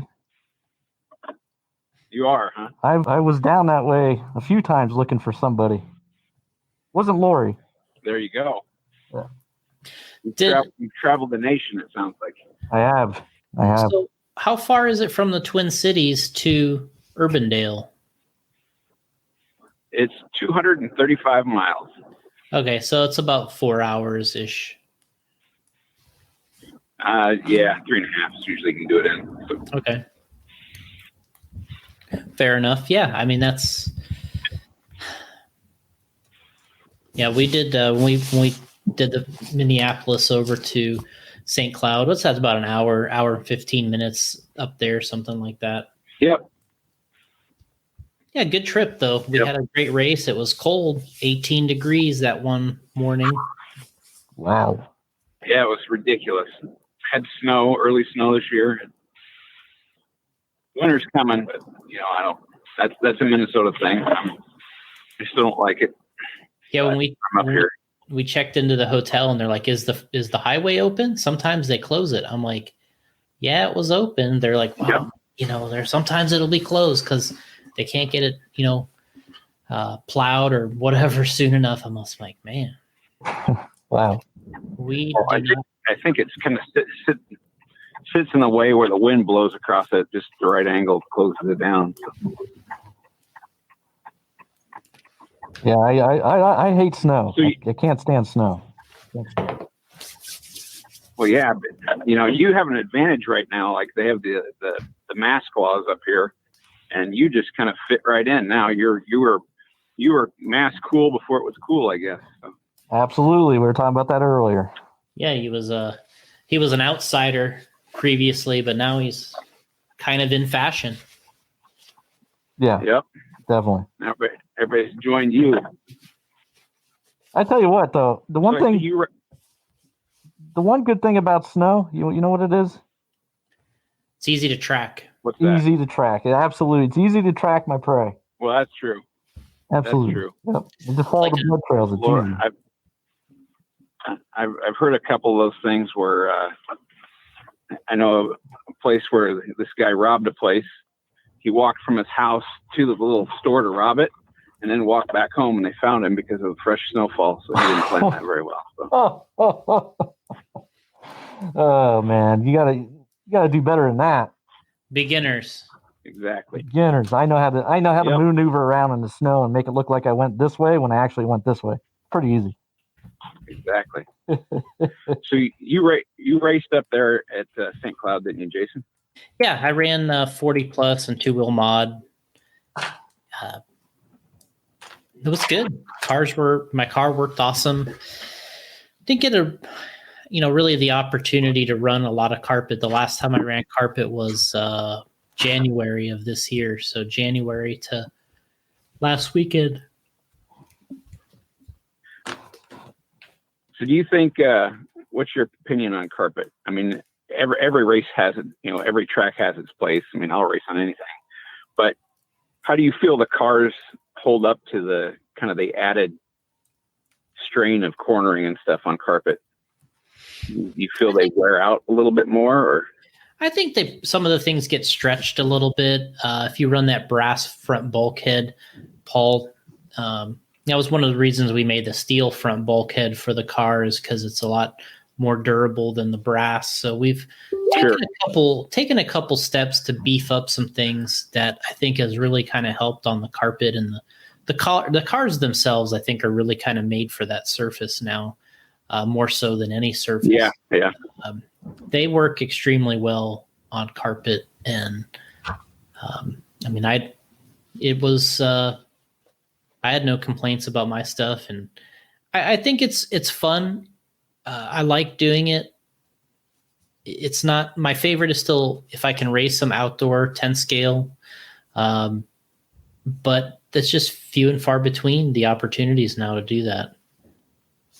Yeah, I mean, I'm a little bit old school. I like the outdoor off road. Mm-hmm. But, I've raced in all kinds of crazy stuff. No, yeah, I mean that's kind of track. I had a little small. This is back when I was living back in Iowa.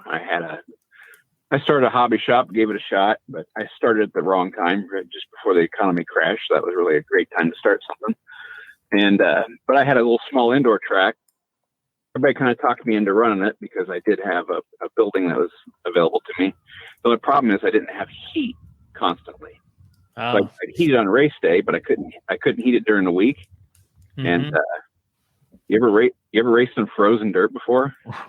I good tires. Not very often. Frozen dirt. What kind of compound would you recommend for that? Yeah, it's probably completely different than you would think. Yeah, it was a little insane, but we made a go of it. But then the economy kind of went to crap, and so did my business. So way it goes. That's why we got to vote for Trump, right? Yep, we had fun. Hey, Jason. So what kind of tires would he run, Jason, on something like that? Do you know? Or Lone Wolf? I mean, I'm sorry, Lone Wolf. Yeah, sorry. I think you're going to need stuff that's going to dig to the ice. To the ice? I think we were running. What was it? Like BK bars or something like that. Yeah, I mean that was probably the tire at the time. Yeah. I mean now we'd probably be running and we're ellipse or dirt webs. We're cutting them down and making front tires out of them too, and they seem to be working. So. Mm-hmm. Hey, we got a Randy Enger, I believe that's how you pronounce his name. It says John Bolton used to hand count my laps track My laps back in the Yeah. step pin tire days. Step pin tires. Oh, Yep, I ran a track up here at Hobby Zone, and they didn't have lap counting system, so I hand counted all the races. Oof. That had to be hard. Nah, it's easy. Oh, okay. Well, I only If you could do it count so enough, high, it's so kinda that'd be really hard for me. Kind of like slashing. If you do it enough, you get used to it, I guess. That's right. I'm a pro. Or kicking ass like Lone Wolf. See that? I told him. I said if he ever comes to Texas, he's in trouble Hey, don't threaten me, boy. Yeah, I with a good time. guarantee that. Yeah. I'm the Ryan Mayfield of slashing. So. Well, that's true. That's true. You just can't find Lori's the only problem. I can, man. This is really, it's really getting to be get on my nerves here. That's why I'm hoping this podcast, even though it's an RC podcast, I'm hoping that You somebody get the word out. You can get the word out there. the word out. And plus, Lone Wolf there had a great idea of starting my own podcast. Maybe do it weekly. That way, maybe I can find her easier. Man, get a lot of tips coming in, like the America's Most Wanted show. I don't know if you ever watched that. Oh, that's true. Jason's Most Wanted. There you go. Yeah, there we go. So Michael Myers Most Wanted. Yeah. Or Oh. Michael Myers. I'm thinking. Yeah, Jason's a good friend of mine, though, John. I don't know if you saw it earlier in the podcast. He did send me a shirt. I'm wearing my J Concepts shirt today because I wanted to represent J Concepts, whereas some of the people in RC say JC Concepts. Those guys are morons. But anyway, here's the It's like your tracks slasher. right track slasher. Okay, I like Yeah. the name Slasher, but yeah, you gotta say it right. Traxxas. I even know that. I'm not even an RC, and I know it's Traxxas. But anyway, I don't know if you're watching, John, but right there's a shirt that Jason sent me. Camp Crystal Lake. No, I had to disconnect. Oh, okay. So I could make the call on the truck here. So. All right. Well, Jason sent me this shirt. You can watch it back later. It's a pretty nice shirt he sent me. Camp Crystal Lake. I'm not wearing it tonight, but I just wanted to be get into the RC mode since J Concepts. At least I know how to pronounce J Concepts. Good job, Michael. There you go.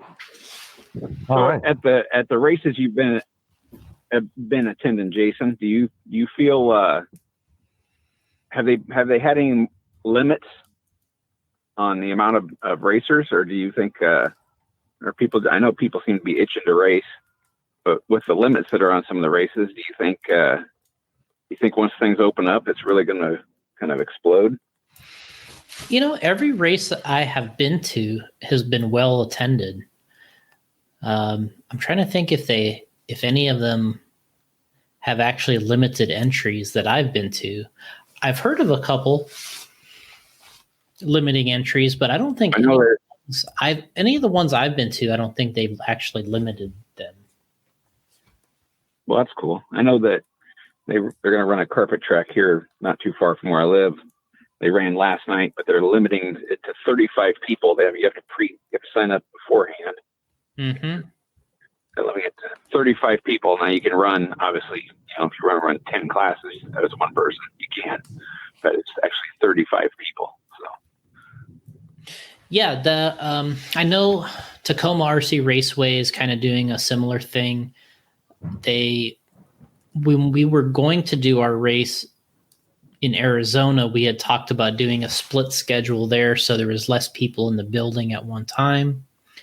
We never actually ended up doing that event, but that was going to be a part of the schedule there. But the events that we've run have been pretty open. Everyone kind of has their own rules that you're supposed to follow. Sure. But well, then you got probably the biggest race of the year to get canceled, the Reedy race. Mm-hmm. That's pretty interesting. Well, yeah, it's getting canceled for 21 already. That's the part that's kind of a little almost annoying. But yeah, it's coming up so fast, unfortunately. The biggest thing there, I think, with the Reedy race is that the international travel. I think that's it, the ability for people to travel. Yeah. So I think the guys coming in internationally to participate is what kind of motivated them to put it on hiatus. I mean, I don't know. Isn't there still some travel bans? Like, don't they have problems coming from Canada to here and stuff like that? Yeah, they do. And so, yeah, that's been the concern. So I think they went ahead and put the race on hiatus. And I think it was probably the right thing to do at the moment because there is a little bit of a feeling that these races, especially the Reedy race, I think it's something that you look forward to when it comes back. And right. I think taking a break will help the race kind of keep that momentum and keep that energy because it gets a little old every year to have the same things over and over again. So just trying to put a little delay in it and yeah, kind of sweeten the taste a little bit when it comes back. Yeah, and when they brought it back, and I think it was 2011 or 2012, and it was really insanely popular.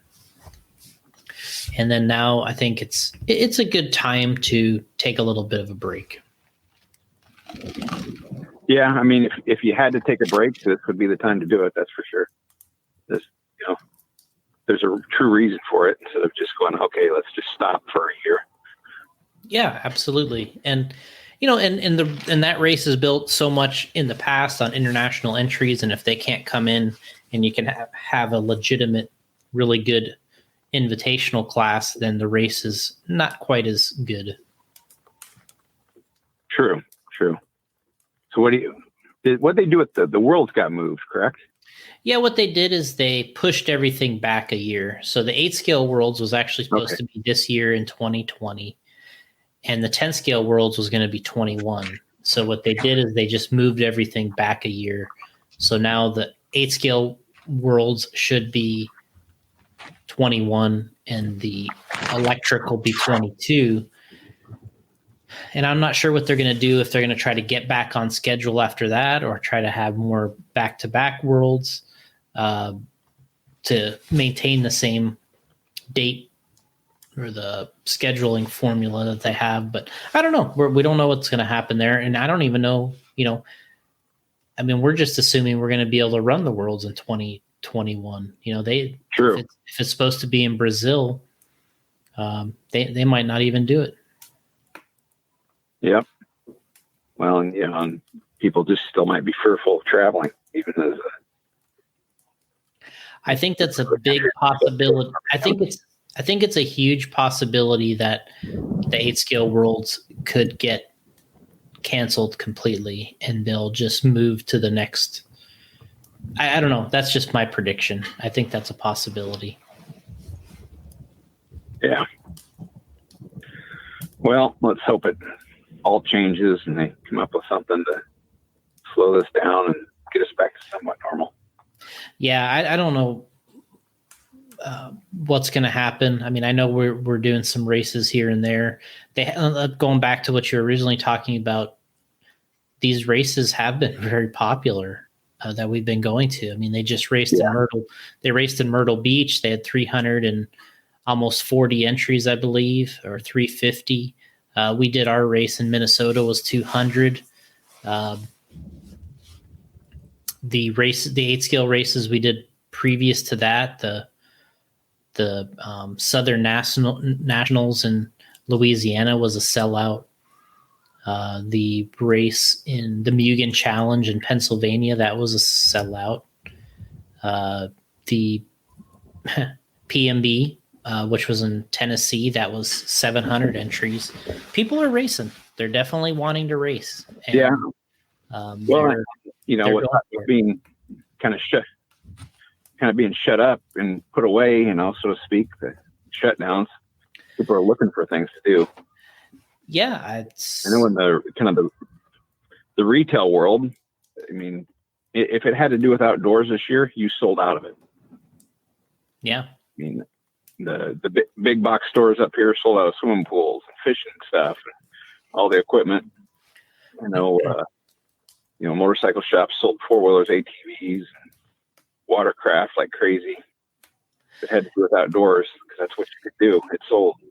Yep. And I think the RC industry probably seen a spike in some sales. It has. That is something you can just go do outside. Yeah, a lot of things have come along at the right time in RC, like the drag racing. That's been something that's been popular. People have been doing, and it's something you can either do by yourself or, with limited people, and you can go test and tune by yourself outside in the street or the whatever, and that's been doing really well. A lot of these RC things have kind of popped up that have been keeping people busy. Yep. Yeah. And that's kind of an interesting thing because, it's not like RC drag racing is new. It's been around for quite a long time. Yeah, just as long as anything. Yep. It's somewhat came along to a little more mainstream, I guess is how you'd say it. So it's like the dirt ovals kind of headed that way, which I was really looking forward to the race you guys were going to put on over at the Hobbyplex. Of course, that got, put off for a little bit, but I know that was the initial start was trying to get it going over there, but I was looking forward to going to that thing. So Yeah. Next time it happens, I'll be there. Which one were you talking about? Which event did you talk about again? It was the Hobbyplex Oval that you ran. Oh yeah. The spring Dirt Oval Nationals. Yeah. Yep. That was of course that was right in the midst of all the COVID stuff then. So yeah, that was. So hopefully when it comes, it'll make a comeback, and then I can run over and do that. So we're actually going to run our winter indoor nationals this year at Hobbyplex too. That'll be in February. So that schedule hasn't come out yet, but we are going to have our first race of our series at the Hobbyplex. Oh, that's cool. Yeah, so we got some. That'll be a swap. Yeah, I think that's going to be a pretty big one. Yeah, that'll be probably about the official first big race of the year then, won't it? Yeah, it's if there's no Reedy race, they'll probably do the CRC event, which is always in Ohio. They'll probably do that, I would imagine. But then our race in Omaha, that's going to be a good one. Yeah, maybe I can squeak over for that. Yeah, I think you would enjoy it. That track was awesome. I know Alex. I used to race with him quite a bit. So yeah, track style was awesome there. So back in the day, as they would say. Yeah, of course.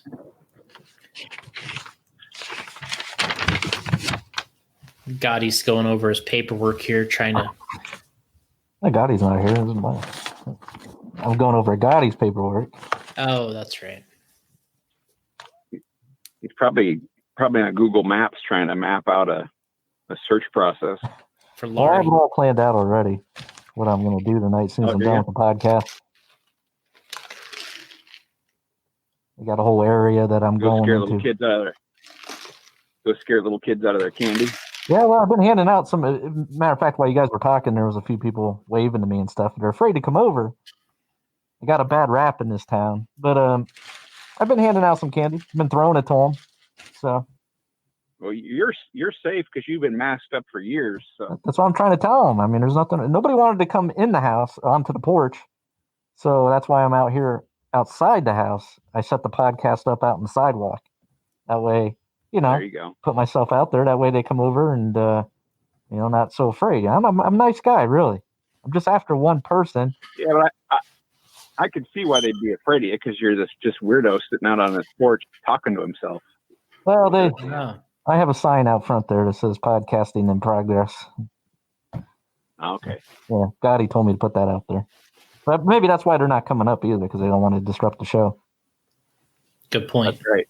Important show. Yeah. Exactly. Right.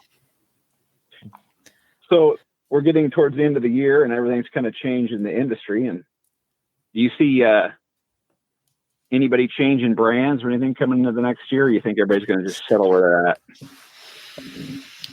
I think there's going to be some changes. There usually is always something. I don't know if any of the major. I don't know if any of the major drivers that I can think of that maybe are world champions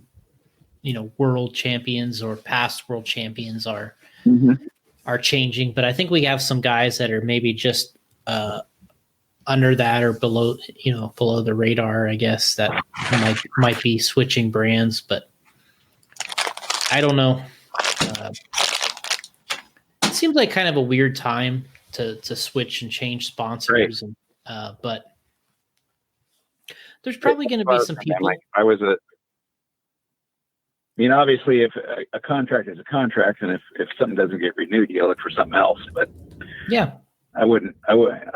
If I could sit still somewhere, I probably would at this time. The way things are kind of changing around. Yeah, what's globally not. Yeah, it's just a different racing scene than it maybe was 10 or 15 years ago. Things are a little bit different in the business. So there's some new guys coming up through the ranks that I think are trying to move into maybe a different position or become a pro on the pro level, but I don't know. We'll see what happens. There's going to be a little bit of moving and shaking. I don't think there's going to be any seismic activity, but there's going to be some pretty good stuff.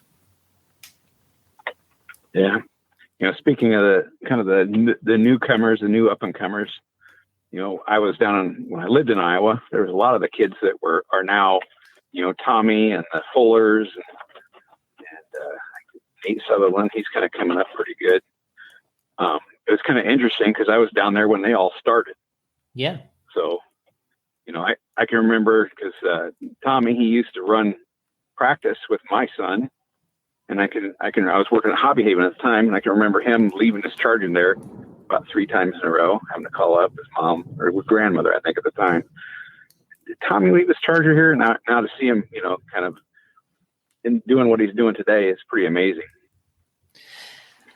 Yeah, I mean, it really shows, it kind of shows you that it can be done. You can start from, being a novice racer, a short course racer and you 100%. You can move up the ranks, and you can be a top level driver. Obviously, you can almost say that they started as bashers because they literally would just show up to the track. They have their track down there you can run on anytime. Just show up and just get dropped off and run for hours. Crashing away, having fun. Yeah, absolutely. It can be done. You can go from a basher or a novice to a seasoned racer on an expert level, and that's what these guys are doing. So it's been nice to see that it's possible, and it's happening with some Midwest drivers. Little switch, change up. It was cool to see him, because you got to witness it from day one. So that was pretty cool. I have to admit that. Yeah, it gives you, and you can kind of see the progression over time, and it probably,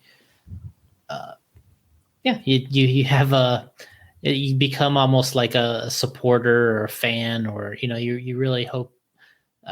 You want to see them do well. Yep. Well, I remember, I'm standing on the stand next to Caden Fuller, who was about 3 foot tall at the time. Mm-hmm. And, I'm 6'4". I turned over and tried to intimidate him just for fun. Yeah. It was hilarious. Yeah. And he's into me. Yeah. Caden has turned into a really good driver. Yeah.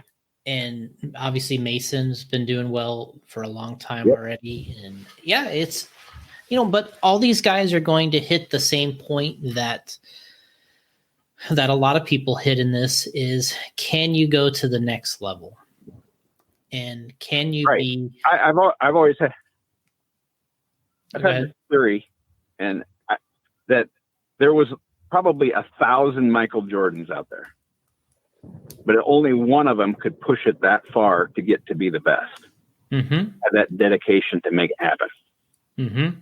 Somewhere along the line, they hit that peak and just couldn't take that next step. And that's kind of in the RC, everything. To achieve greatness, you have to be able to push it to that next level. Yeah, and that's where a lot of these guys are at, is can they make the next step? And I think that it's actually the most difficult to turn that corner. Right. And we're going to find out. We're going to find out if they can do it, and they can turn into, it's one thing to be in the mains at a race that is like a high level regional kind of event, like these, like they just ran the race in Myrtle Beach, and for all intents and purposes, that's a high level regional event. And it's one thing to be in the A main or be in the top 5, but it's a whole nother deal to attend a world championships, a Roar Nationals where it's 30 or 40 deep, and and be able to make some noise, make it happen. And I think that's where that's where you're going to see the next step if they got it. Right. I mean, it's a whole different playing field at that point. You can go from being the top guy in your local track, and you've got it down pat.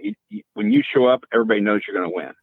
Yeah. Then you have to travel somewhere else, and it's not quite that way. Well, then you do a little traveling, get more experience, and all of a sudden you can go to different areas and be that guy. Mm-hmm. But to get to a national world level to do that, that's an incredible achievement. Yeah. I mean, and I talk about that all the time. The guys that can go race to race and they are just hours in the hunt, they're hours in the thick of it, is absolutely amazing on their end. And they're the true pros. They're the guys that you can count on. Right. They're the guys that are really the top in the business. And it doesn't matter the track. It doesn't matter the location. It doesn't matter the surface. You look at the results and you're like, there they are again. And when they're doing that, they are definitely, they are the true pros. Exactly. Well, and you got to take, as if you're, on the level I am, which is getting older and still having fun. And you get to looking at your car and you're thinking, man, if I could just go faster and then you have to sit back and go, well, no, that's not true, because so-and-so races the exact same car, probably has less, trick stuff on it than I do, and does twice as good or 10 times faster than me. So it's not the car that's making the difference. It is me that's making the difference. Absolutely. So people who are out looking at their car and just trying to buy that next big fast item, which, there's nothing wrong with that. I like my car to look awesome, look cool. That's part of the hobby, but it doesn't make me faster. Thankfully, it might make me feel better, but it doesn't make me win races. Yeah, there's multiple sides to all these people. There's multiple sides to the whole thing. There's the fun hobby side. There's the accessorizing your equipment. There's just being into it from an appearance standpoint. And then there's being good competitive, or being an expert, or being a pro. There's just so many different levels. Well, it's always, and I don't care what you race. It's, my brother used to race motorcycles. We used to do that. It doesn't matter what you race. The people who are the newest into it are the people who think you can buy the win. They don't have that. I mean, it's the truth. It always is that way. I can remember when I was racing pan cars, we used to have these guys that I'd win every weekend. And these guys would come down from another track. They're like, what are you doing? What are you doing? I'm like, I'd give them my exact setup. and they would go out and just do horrible. And so finally it came down to the end of the season, and the guy's like, "What? Come on, tell me what you're doing." I go, "I've been cheating." He's like, I knew it. You're cheating all along. I knew it." That satisfied him right there. I gave him my exact setup, and he couldn't do it. Matter of fact, we took our cars out, and I let him drive my car. We drove around the track, and we had somebody take a radar gun, and I was consistently down the straightaway 4 miles an hour faster than he was driving the same car. Wow. So, like, and they still didn't learn that you got to put some time into driving the car and not try to buy your win. Mm-hmm. Got to practice. I mean, obviously, practice. Obviously, part of the hobby is, the hobby side is, buying the cool stuff and, having the titanium parts because you personally enjoy that, but it's not necessary. I guarantee that Spencer could take a kit, put it together with 100% box stock items, and just totally wipe me off the track. Yeah, 100% guarantee it. I'd bet my life savings on that one. Yep. And that's the talent. That's where the talent and the ability comes in, and that's just a part of it. Exactly. So for Gotti, there's still hope because he can somehow find that talent. So I don't know about that. You want to check with him, or He doesn't learn very quickly. slow learner? Slow learner, no talent. I hope he doesn't listen back to this. He's just not. You're gonna be in trouble now. He's not gonna let you Well, back on the show. we're good friends. We bust each other's chops. He knows that. So Yeah. All right. Well, that was I sent him a video of Lone Wolf today. A little. Oh, you did? Of Lone Wolf McQuade? Yep. Sent Gotti one earlier today. I'll have to check with him and Pretty see if he impressive. watched that. Yeah, my favorite, of course, in that movie is where there's a lot of great scenes, but they bury him in his truck and he drives the truck out of the ground. That's the classic. That's the classic scene. Yeah, I'm gonna have to watch this movie. I mean, I'll have to check it out myself. Yeah, that's kind of a movie that competes with you a little bit. Yeah, I don't. There's no way that it's better than my movies. Well, it doesn't have the so many different versions of it, I guess. That's true. It wasn't Sequel. successful. How many Lone Wolf McQuade movies did they do? One. There was one. There you go. There he goes. It didn't make any money. Sometimes perfection only needs one, Well, we'll look at the numbers, but Halloween, I'm telling you right now, we just made a ton of money. That's why I have the house that I have behind me there. So true. It's just writing checks with the movie. That's right. All right, well, John. Well, you didn't really help me out much at all, but I guess that was a good conversation about RC, since that's what Gotti wanted me to talk about. Yeah, I was really happy that John called because Michael wasn't really doing us a lot of favors. No, he was kind of falling off the deep end there in the land of nowhere. Yeah, his experience at RC was not helping at all. Well, I'm sorry. I apologize for that, but this was the Halloween special, and Gotti said that I would fit right in, and I thought I was. But if you guys don't think so, well, screw you. Yeah, no problem. Yeah. All right. Well, is that it, John, or do you got anything else you want to say? No. I don't want to offend you too much, so you might come in. Yeah, well, I'm going to end this call right now. This is, I don't know. It was going good, but now it's just ended badly. Are you going to go watch some Halloween movies then? Maybe you can redeem yourself here. I'm probably going to go make dinner because my boy keeps looking out the window at me like, why aren't you coming in? Well, all right. Well, later on, maybe go watch some Halloween movies or something. Or Lone Wolf McQuade. Yep. Oh, the hell with there him. you go. Don't worry about Lone Wolf. All right, any shout outs you want to give? Gotti said that I'm ask guests to give shout outs, it says here. Any shout outs or sponsors or anything? Well, I've always enjoyed the J Concepts product. Got it all on my car, so I enjoy that. Obviously, the tires work everywhere. Work great. Number one, J Concepts. Thank you. Just also shout out to him for building great, quality. Shows that you put a lot of effort into your company when the stuff just flat out works. So thank you. Thanks for being there. Yeah, and to everybody that I've raced with all the years, always enjoyed it. It's fun. Kind of probably the best part of racing is hanging out with everybody at the pit table. Bench racing. It's good to show up and bench race with them. So, all right. So that's always good, and hopefully I'll meet you at one of the races soon. So absolutely, yeah, maybe Hobbyplex or something like that. Yep, cool. Okay. Well, you have a killer night there, John. All right. All right. I like the pun. Good one. All right. Thanks, Michael. Thanks a lot. Yeah, no problem. All right. Have a good one. So, yeah. Yep. All right. Let me figure this out here. It looks like we got somebody else that wants to join the show. I got to figure this out. Okay. All right. All right. Well, look at this. Oh, there we go. Holy moly. Who's this? Harvey. Harvey.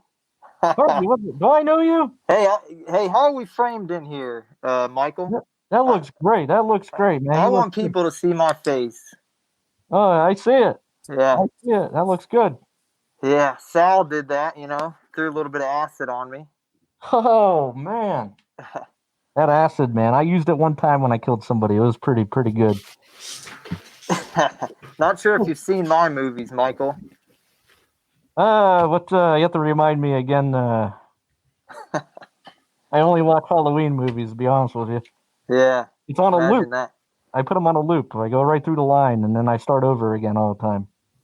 So, how's the show been going? It looks like a clown show here, like one of them PNB races. Hey, you got a J Concept shirt on there. Yeah, are you kidding me? Hey, I'll tell you what I did, Michael. I flipped my coin, and is it going to be a J Concept shirt or Proline? Oh, I know about Proline. Gotti told me all about Proline. But, yeah, that's good that you got a J Concept shirt. That's very nice. I got mine. They're number one in RC, by the way. That's what I hear. What I hear. Yeah. So, what movie again for the people listening on audio version? I'll let you Google that. All right. Well, we'll have to Google it. So anybody listening to the audio version will have to Google that and check out what movie Harvey's from. You look good with those earphones on. Yeah, well, this is what I was supposed to wear, Gotti told me. I didn't want to mess up my hair too much earlier. My hair was all over the place like this, but yeah, it looks good. So how many people have you killed, Harvey? Oh, I lost count. I doubt it's more than me, though. Yeah, I'm the ultimate killer. Yeah, absolutely. I saw a couple of you guys in my neighborhood today riding around in cars, imposters. Imposters, I know. This is pathetic, man. I talked to my lawyer about that, actually. We got some things coming down the pipeline for those people. Yeah. The pipeline. Well, we've gone too long here without talking RC, which I know Gotti's known for that. So I wanted to bring something up here. Maybe Jason has a little insight on. Oh, I'm sorry, Lone Wolf McQuade, very knowledgeable in RC, though, by the way. Yeah. Not like me. I'm just learning. But how about these fake accounts going around of the pro drivers? Mm-hmm. Fake accounts? Oh, yeah. It's taking Facebook by storm. Wow, I didn't know this, to be honest with you. I wouldn't be surprised if it's probably somebody that's just a little, that is in the RC. Maybe they're just doing it, just kind of despite, some of the racers or something. I think they're just having some fun, is my guess. Are they? Yeah. It seems all a little too convenient that it would be RC racers. Yeah, I agree. So it's obviously somebody that's probably in the business that's just kind of pranking certain people, and I don't know. Well, let me ask you this. Let me ask you this before you go any further. I had a lot of people make fake accounts of my name, and then they went around, saying bad things and making it look like I'm saying it. They're not doing that, are they? No. I'm not familiar with that, but there was a fake Jason Rona account at one time, wasn't there? Yeah. Oh, Yeah. Oh, yes. Yep. And it looks like right now we got a fake Rivkin, a fake Drake. Yeah. I've seen a fake Alex Hagberg. Okay. Yeah. Is this on Facebook you're talking about now? Yeah. Yeah.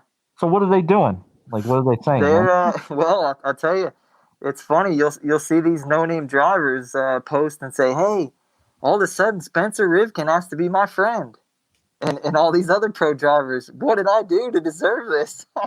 Oh, so that's how you know, because Well, they're going to yeah, I find mean, you from Joe Schmo. yeah, but not only that, but I think they're coming out and letting people know, like they're putting a screenshot of the account up and saying, "Hey guys, don't accept this request." I gotcha. Okay, that's what I do. Absolutely.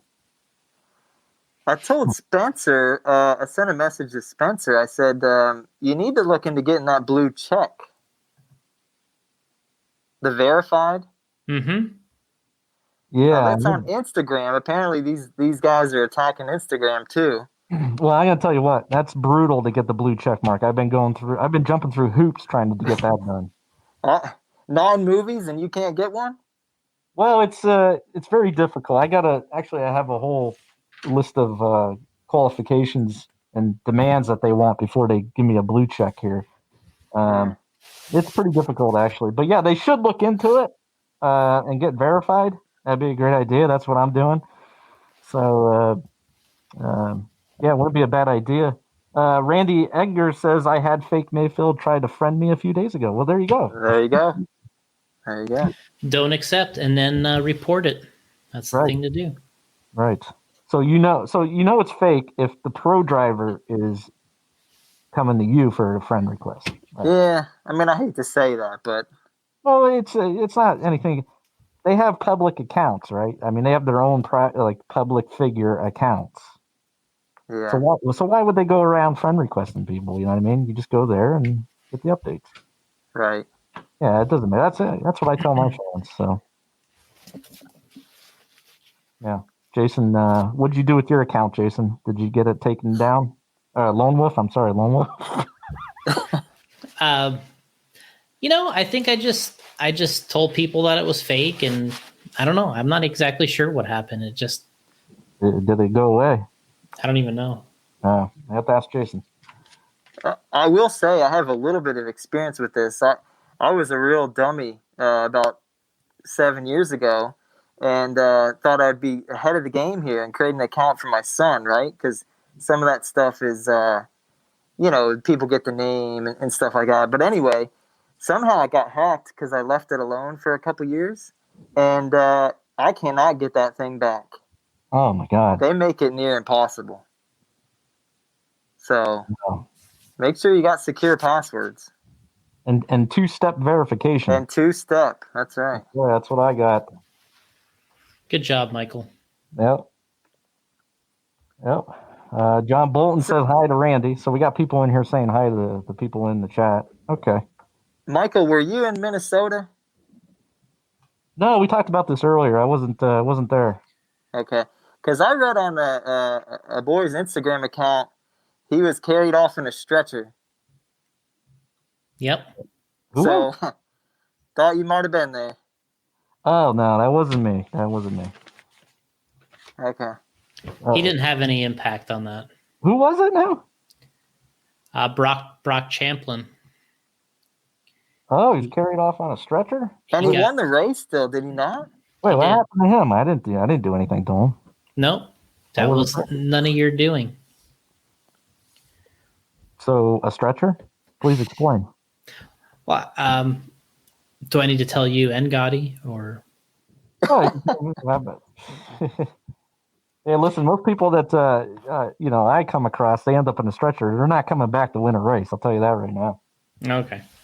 Well, yeah, he hurt himself term marshaling, and we had to take him to the emergency. He came off on a stretcher, and we brought him to the emergency, and he ended up being okay. But they had X-rays and everything like that, and he ended up being okay. He came back the next day. He had crutches, but he ended up still winning both classes at the race. So Athletes. These guys are athletes. Yeah, I was gonna say that wasn't the old Paul Pierce, LeBron James trick, was it? There. no, this was the warrior mentality. Okay. Pretty crazy. So he wasn't faking it just to, get everybody all riled up and stuff. No, I think he definitely had a serious injury. I was over there at the emergency with him. We also there was a doctor at the race. Just so happened a doctor was racing. He was all over it, and he was helping the situation. And yeah, I mean, it was pretty serious there for a few hours, and then once he got the X-rays, he didn't actually have no fracture. So, yeah, it went pretty well. I tell you what, it wasn't Dr. Loomis, was it? All right, I can't stand that guy. Let me tell you. All right, yeah, the one time I tell you what, one time I broke the thing is he got X-rays, you said, right? Mm-hmm. Well, the one time I broke my arm, I was chasing somebody, and I broke my arm, and they put a cast up to here, and my arm was still in pain. I was trying to stab people, and I couldn't. And here it was my elbow that was broken. I kept saying, look, it's still in pain. Here was my elbow. So they had to bring the cast all the way up here, and then I felt better afterwards. How did Rodney Dangerfield do it?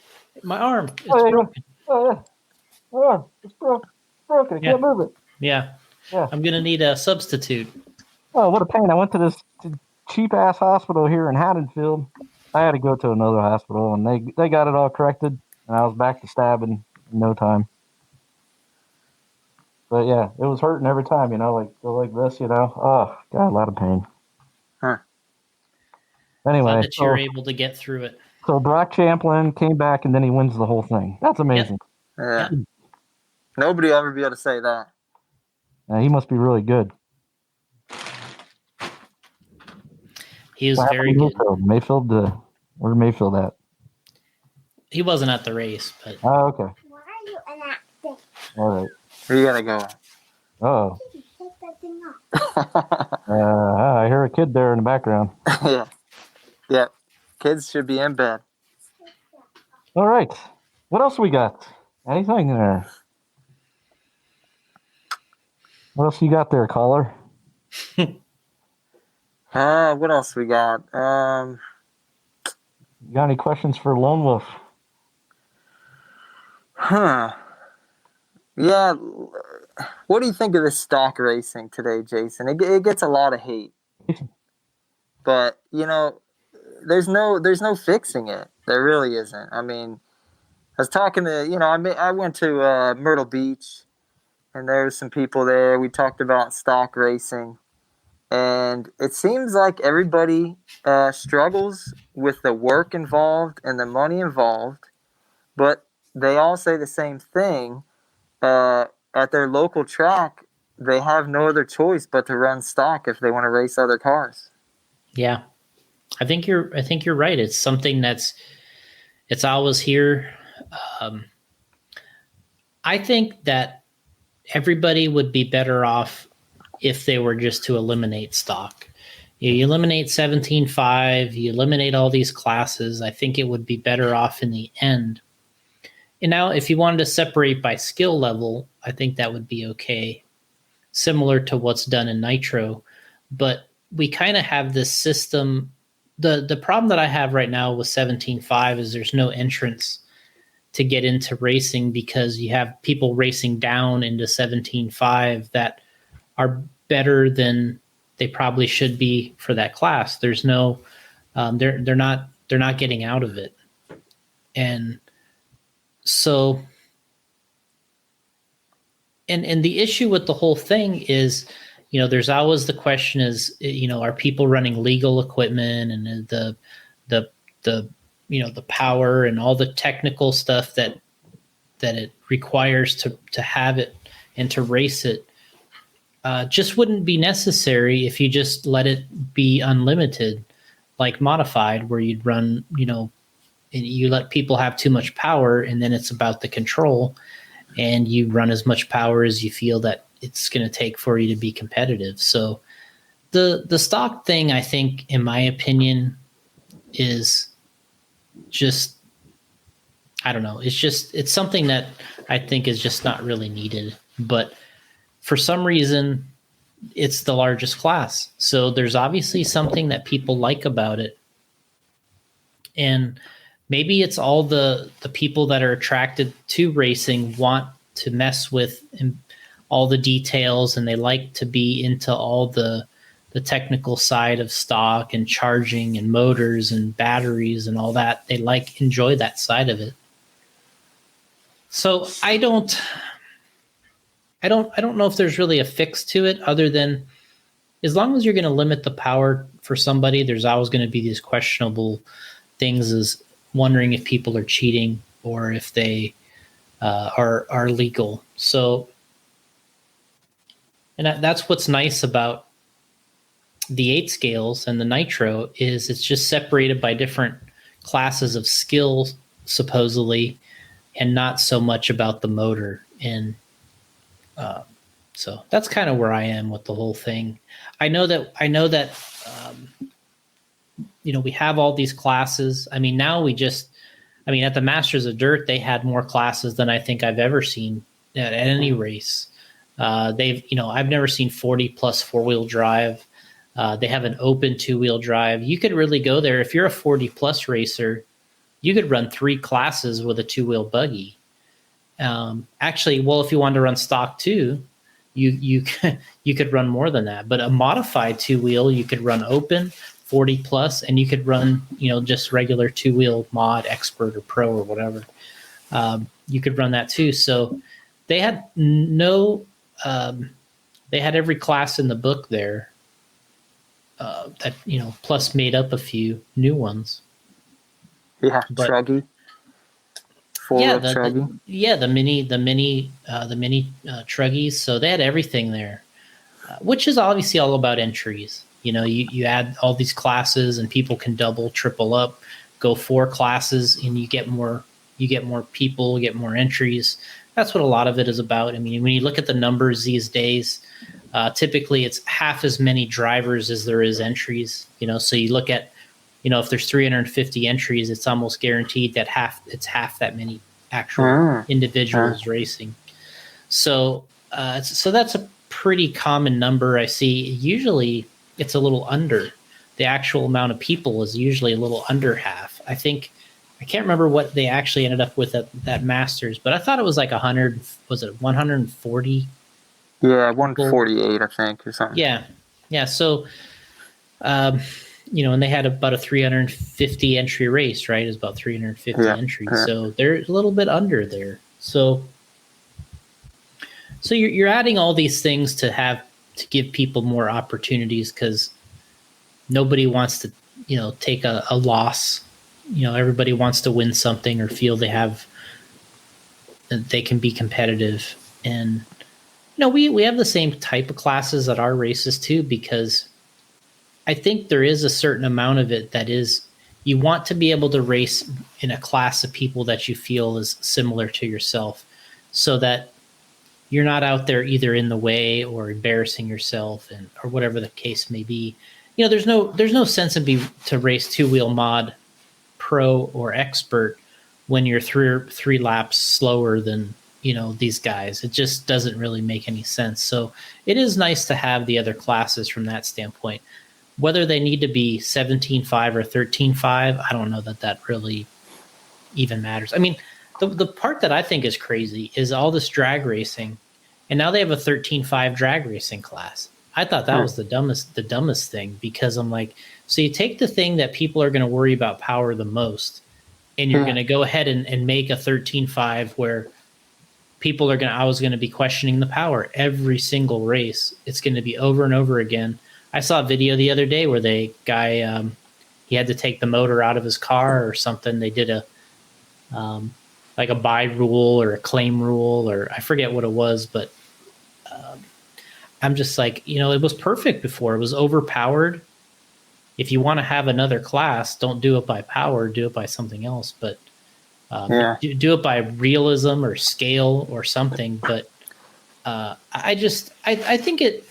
I mean, just the race we had over the weekend in Minnesota, they had technical inspection afterwards, and there was questions. There's always questions, and I just think it could all be eliminated if everybody just had too much power. Then you just run whatever you need to feel right.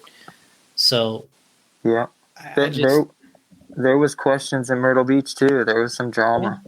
Yeah, there always is. It's every single time. And you know how much drama there is in modified? Zero. It's like there's never any drama. They, when you bring your car to tech, half the time they don't even care. They're just like, yeah, we know, nothing's going on in this class. They don't care.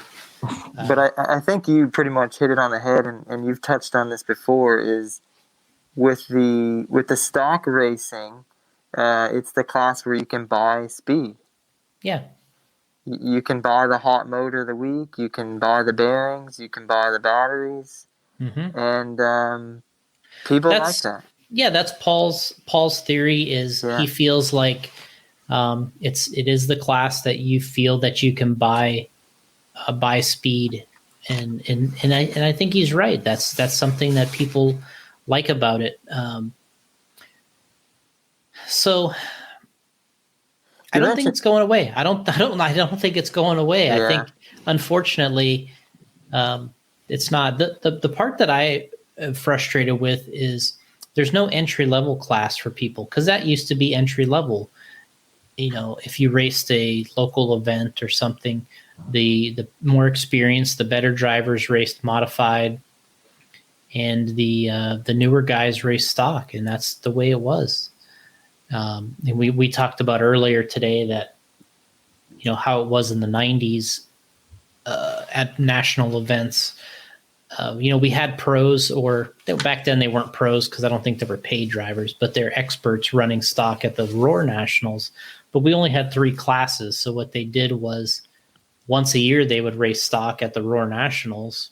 And not everybody did it, but I remember the year Kyle Reed, he was 3rd at the Worlds, then he raced the Nationals in Savannah, and he won stock and he won modified at the same race, I believe. So, but it's like the rest of the year, he never even ran it. It's like he just ran that one race. And I remember when, and these were the guys that back then, it was actually the Losi guys. I remember like when Jack Johnson raced stock truck, and Ron Rossetti, Gil Losi Jr., Kyle Reed. That was kind of the main Losi team back then. When they raced stock and stock truck, that was the first time I heard people like overcharging their batteries, charging them at high amps and all that stuff. I remember a guy saying they like turned on the car, like the real car, rental car, and they charged directly off the car or something. I forget exactly how it worked, but I remember being at that race, and I remember one guy cheated intentionally just to see if he was faster than one of the Losi stock guys running truck. He put 7 cells in his truck to see if he could actually have more power, and they still got passed on the straightaway by one of the hot shoe drivers. Yeah, after the race, he just said, "Hey, I'm illegal, but I just wanted to see what would happen during my race." So it was kind of funny, but so back then with stock, what was the tech like? Well, they had a handout motor. They went. That's right. So they went to where you say you want and Michael's friend Gotti was a big part of that, where they would sell, they would sell Trinity motors to the race or to the track that they could use as the handout, and everybody used the same motor supposedly. and they were allowed to, maybe change the brushes and springs and that type of thing, and but it had to go through a tech at some point, or it had to be show that it was marked, the can and the M-Bell, or however they did it. And so there was like, back then it was like, if you signed up for stock, it was like, the entry fee for mod, let's just say the entry fee for mod was $35 or $40. They would add another 25 or 30 and you'd come with a stock motor for the race. And that's how they did it because of the cheating. It got to the point where, back then guys would open up the motors and they would, I forget whatever they call it, they crank the timing. There was some way you could, turn the motor and crank the timing. And I mean, when I was racing, I was a kid, I didn't want any part of that. I moved to modified as soon as I could, because I was like, I just felt like if you wanted to be somebody and you wanted to race modified, not stock. I mean, the same goes for the Reedy race. It's the same thing. But people were talking to me about the open class at the Reedy race, and I was like, now when people win the open class at the Reedy race, they think they won the worlds. And back when I raced, all we cared about was running invite. We're like, all we want to do is be an invite. We would reluctantly run the open class because it was like, all right, well, I didn't qualify for invite.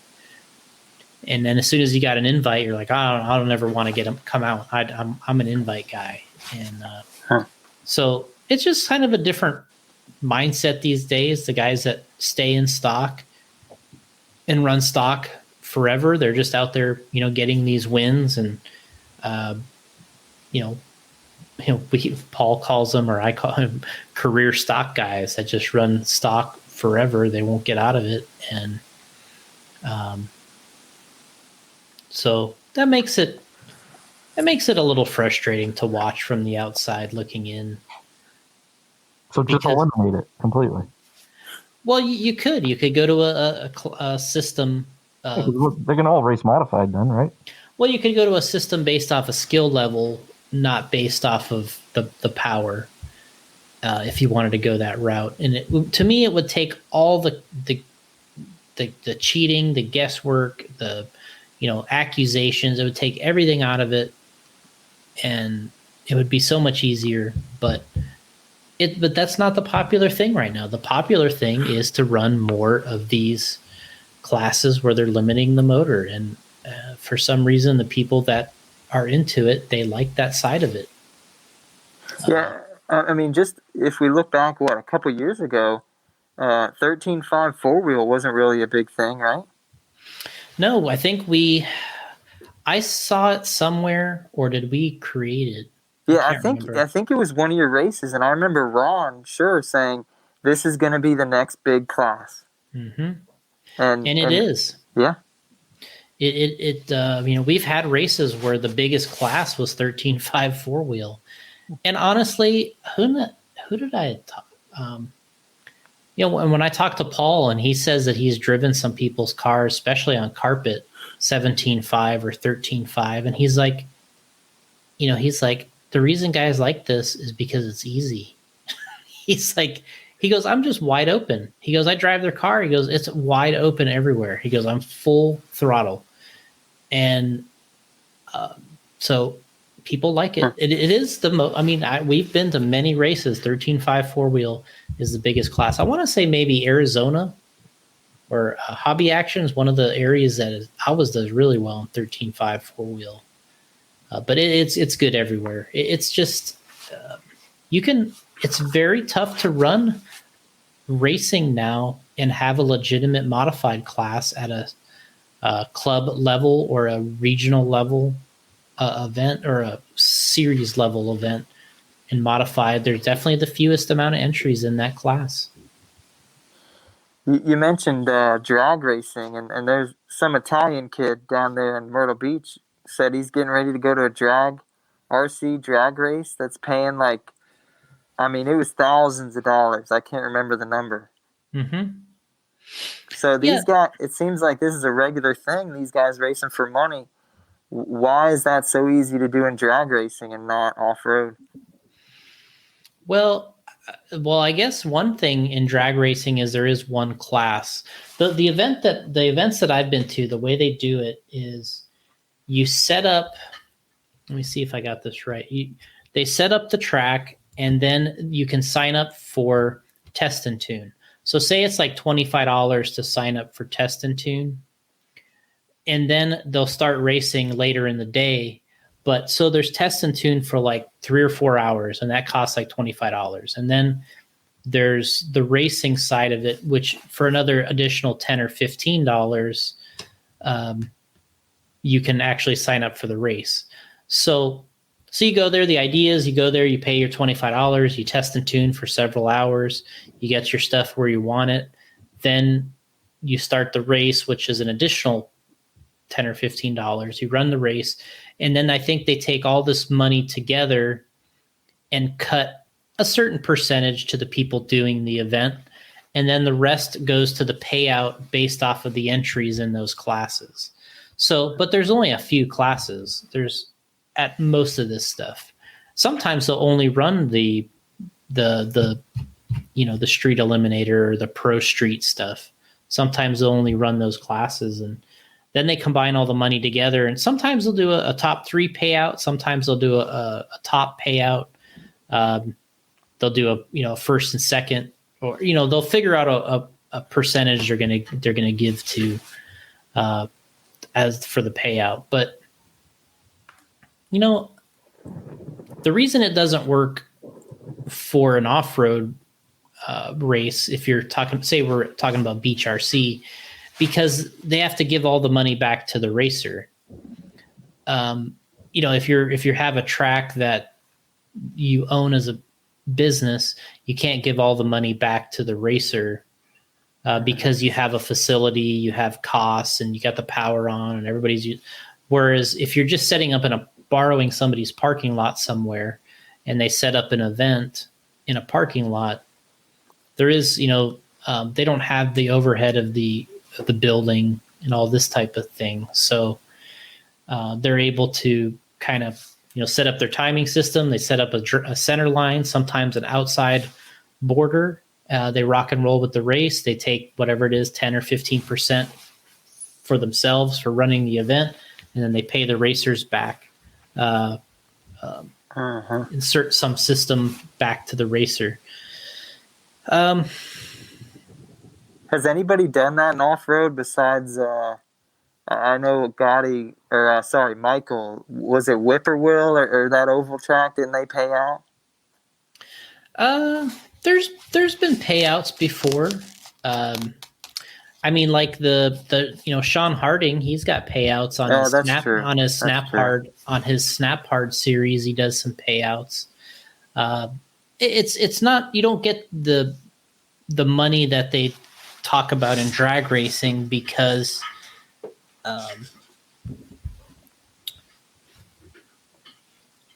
all the classes. I think the issue with trying to do a payout race, especially the way Sean has it, is he's got a lot of different classes like we all do, but then you have first, second, and third. What do you do there? Do you pay only the winner? Do you have to pay down the third? And then he's obviously got to take something for his time for doing the whole series, and he's got awards. I think he's got awards at every race. So I wouldn't be surprised that when he does those races, by the time he does it all, he probably doesn't make any money. But he's borrowing somebody's track for the weekend. He doesn't have his own track. I don't know. I think the other part about it is, I think in drag racing, people have the opinion at the moment that they're the fast guy and that they're going to win this big money pot. Whereas because there's a lot of unknowns, you can beat anybody. It's like the monster truck racing in a way. Like there's sometimes you can beat anybody and there you can lose to anybody depending on how your run goes. And I think people are willing to gamble on that a little bit more. They're able to say, hey, you know what? I like this for my $15 or $20 that I got into this. They're willing to do it. I think if you told people I think it wouldn't be as popular in, say, two-wheel modified racing because well,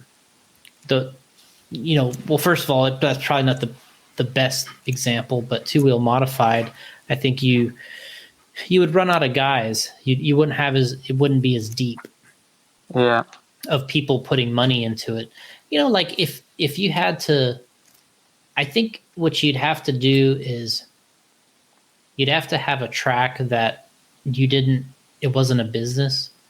If you ran, like, maybe had an outdoor track somewhere and you wanted to have an event where you did a payout to the racers. And I think it would work best in like 17.5 because those guys are a little more, I think, apt to do that type of thing. So if you had a track that you weren't paying for, that it was essentially borrowed, it was, in a park or something like that, and you wanted to have a payout stock race. So you told everybody, you come in and pay, and you did a payout for the top three. I'm sure it would work. But I don't know. I'm not sure. We've always talked about, whether we do RC for the money or not. As far as the racing, is it a money thing? It's real popular of course, in drag racing at the moment to win some money, but I still don't think that's the reason they do it. I think guys would still be doing it. Yeah. If it wasn't, without the cash payouts, I think guys would still be doing it just because they like it. Yeah. So I don't really know if that's getting them anywhere, having these cash payouts, because realistically only a couple guys win it anyway.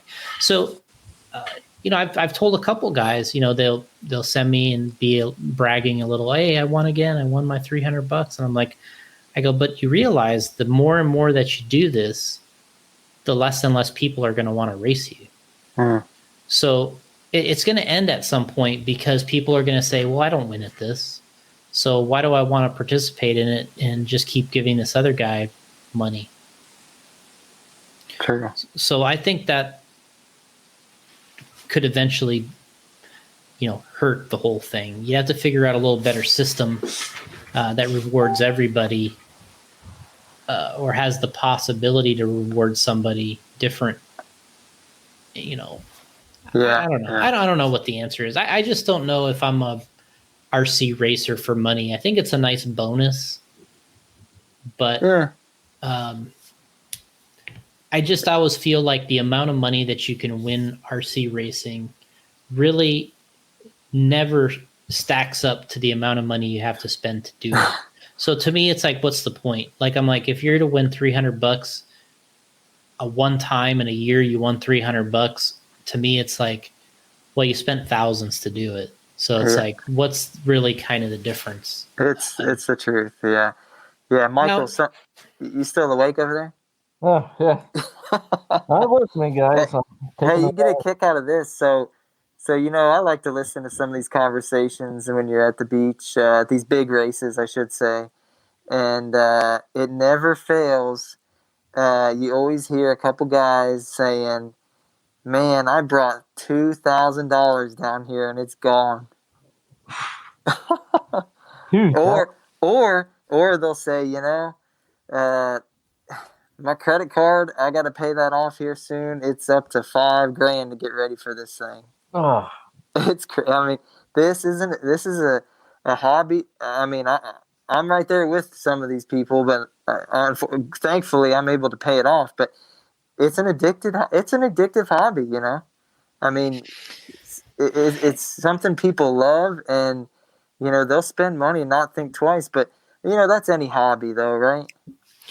Yeah, and I mean, one thing that I was going to make a Facebook post about one day was, I find it a little ironic that guys that tell me that they don't race off-road anymore is because it's not on dirt, and that it's the cars change too rapidly, or whatever the popular excuse might be at the moment, that I see them drag racing. Because I go, okay, wait a second here. So the one thing you didn't like about off-road is it wasn't on dirt, so drag racing is not on dirt. And two, there's too much tire prep in off-road now. So they said, oh, I didn't like it because I had to do so much work to tire prep. It's like, well, okay, so for drag racing, they're heating their tires with tire warmers. They're doing the sauce before they're racing. They're burning them in. They're doing burnouts. They're cleaning them afterwards. And it's like, okay, so now there's your tire prep. So then it's like, all right, well, the cars change too rapidly. Well, it's like, well, all right, well, I've already seen you have 4 different drag cars. There's a carbon fiber chassis of the week for the drag racing. And so what I'm seeing is it's more about, and this comes back to why we have so many classes, it's more about having a chance, feeling that you have a chance to win or be successful than it is actually about the money for a lot of the racers. When they figure out that they no longer have a chance to be fast or be competitive is when they lose interest. So wise, this guy, Michael, so wise. So he's a genius. So you get, when you get into drag racing, the reason they're doing all the same things. They got 4 different chassis. They got all the tire prep. They got all the magical tire warmers. They got not to everything. mention the testing before, right? I mean, these guys got to be multiple runs, probably. Yeah. The thing about drag racing is you can do it a lot. You can do some test and tune at your house or in the street, or you can do a little bit of, and I think that's kind of the advantage of it, honestly, is you don't have to go to the track to actually drive it.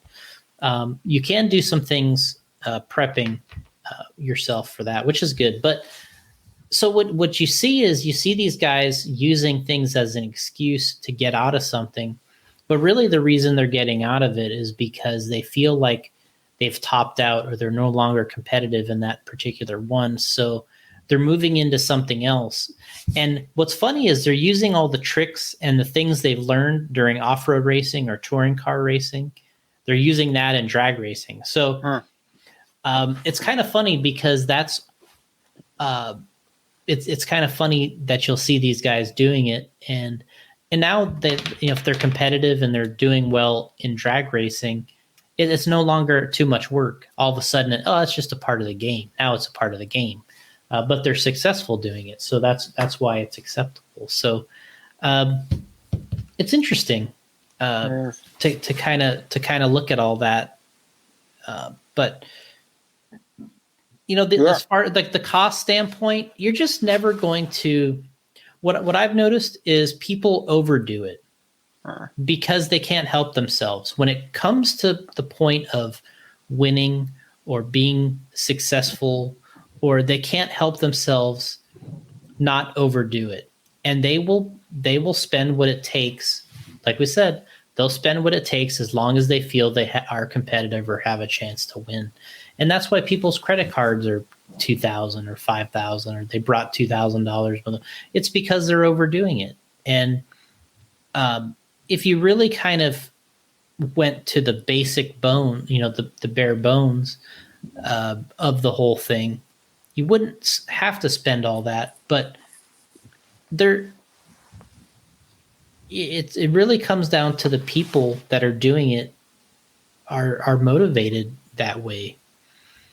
And I think that's just it's something that in people's personality, they will do what it takes in their means to feel like they have a chance to win. And that's why the costs they add up like that. But you can do it. You can do it on a budget. I've seen people do it. I've seen people be successful doing it. And when I ran at Beach RC last December, I ran 1 set of tires the whole time I was there.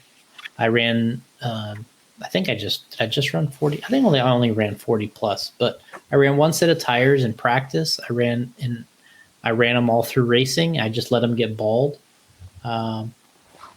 as I ran, and they get turned in the slicks. And by the time I was running, qualifiers in the mains, they were just right. But I kind of do stuff sometimes just to see what you can actually do without.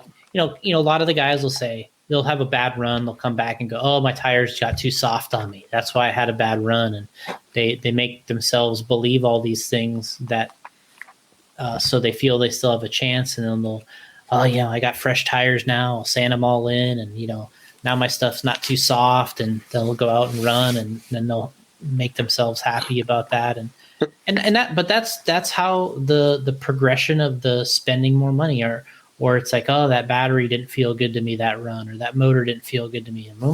New motor, new battery, and then they're right back out there again, and so it's tough. I mean, it's like when last year there wasn't a Roar Nats in 2020, but 2019. I mean, Drayton Staub, his two-wheel buggy at that race couldn't have been a more stock B6. That thing had steel turnbuckles on it. It was the most stock. He had a white body, I believe, and not even a paint job. And of course, he had good backing with his electronics, but the car itself couldn't have been more stock.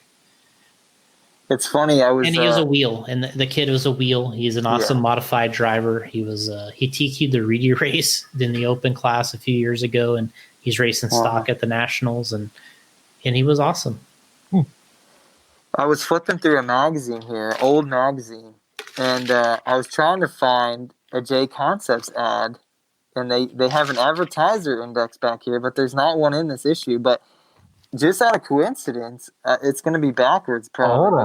But can you read this? I think I could bring this up here. Here we go. Wow. Look at this. Look at this. Stock class reinvented. Mm-hmm. Let me read this here real quick. Oh, okay. Go ahead. Jason probably give us some more info. Budget modified motors have been around forever, but their impact on the racing scene has been invisible until the adoption of the 19-turn spec class, which may just be the future of stock racing. What ended up happening is they made two classes.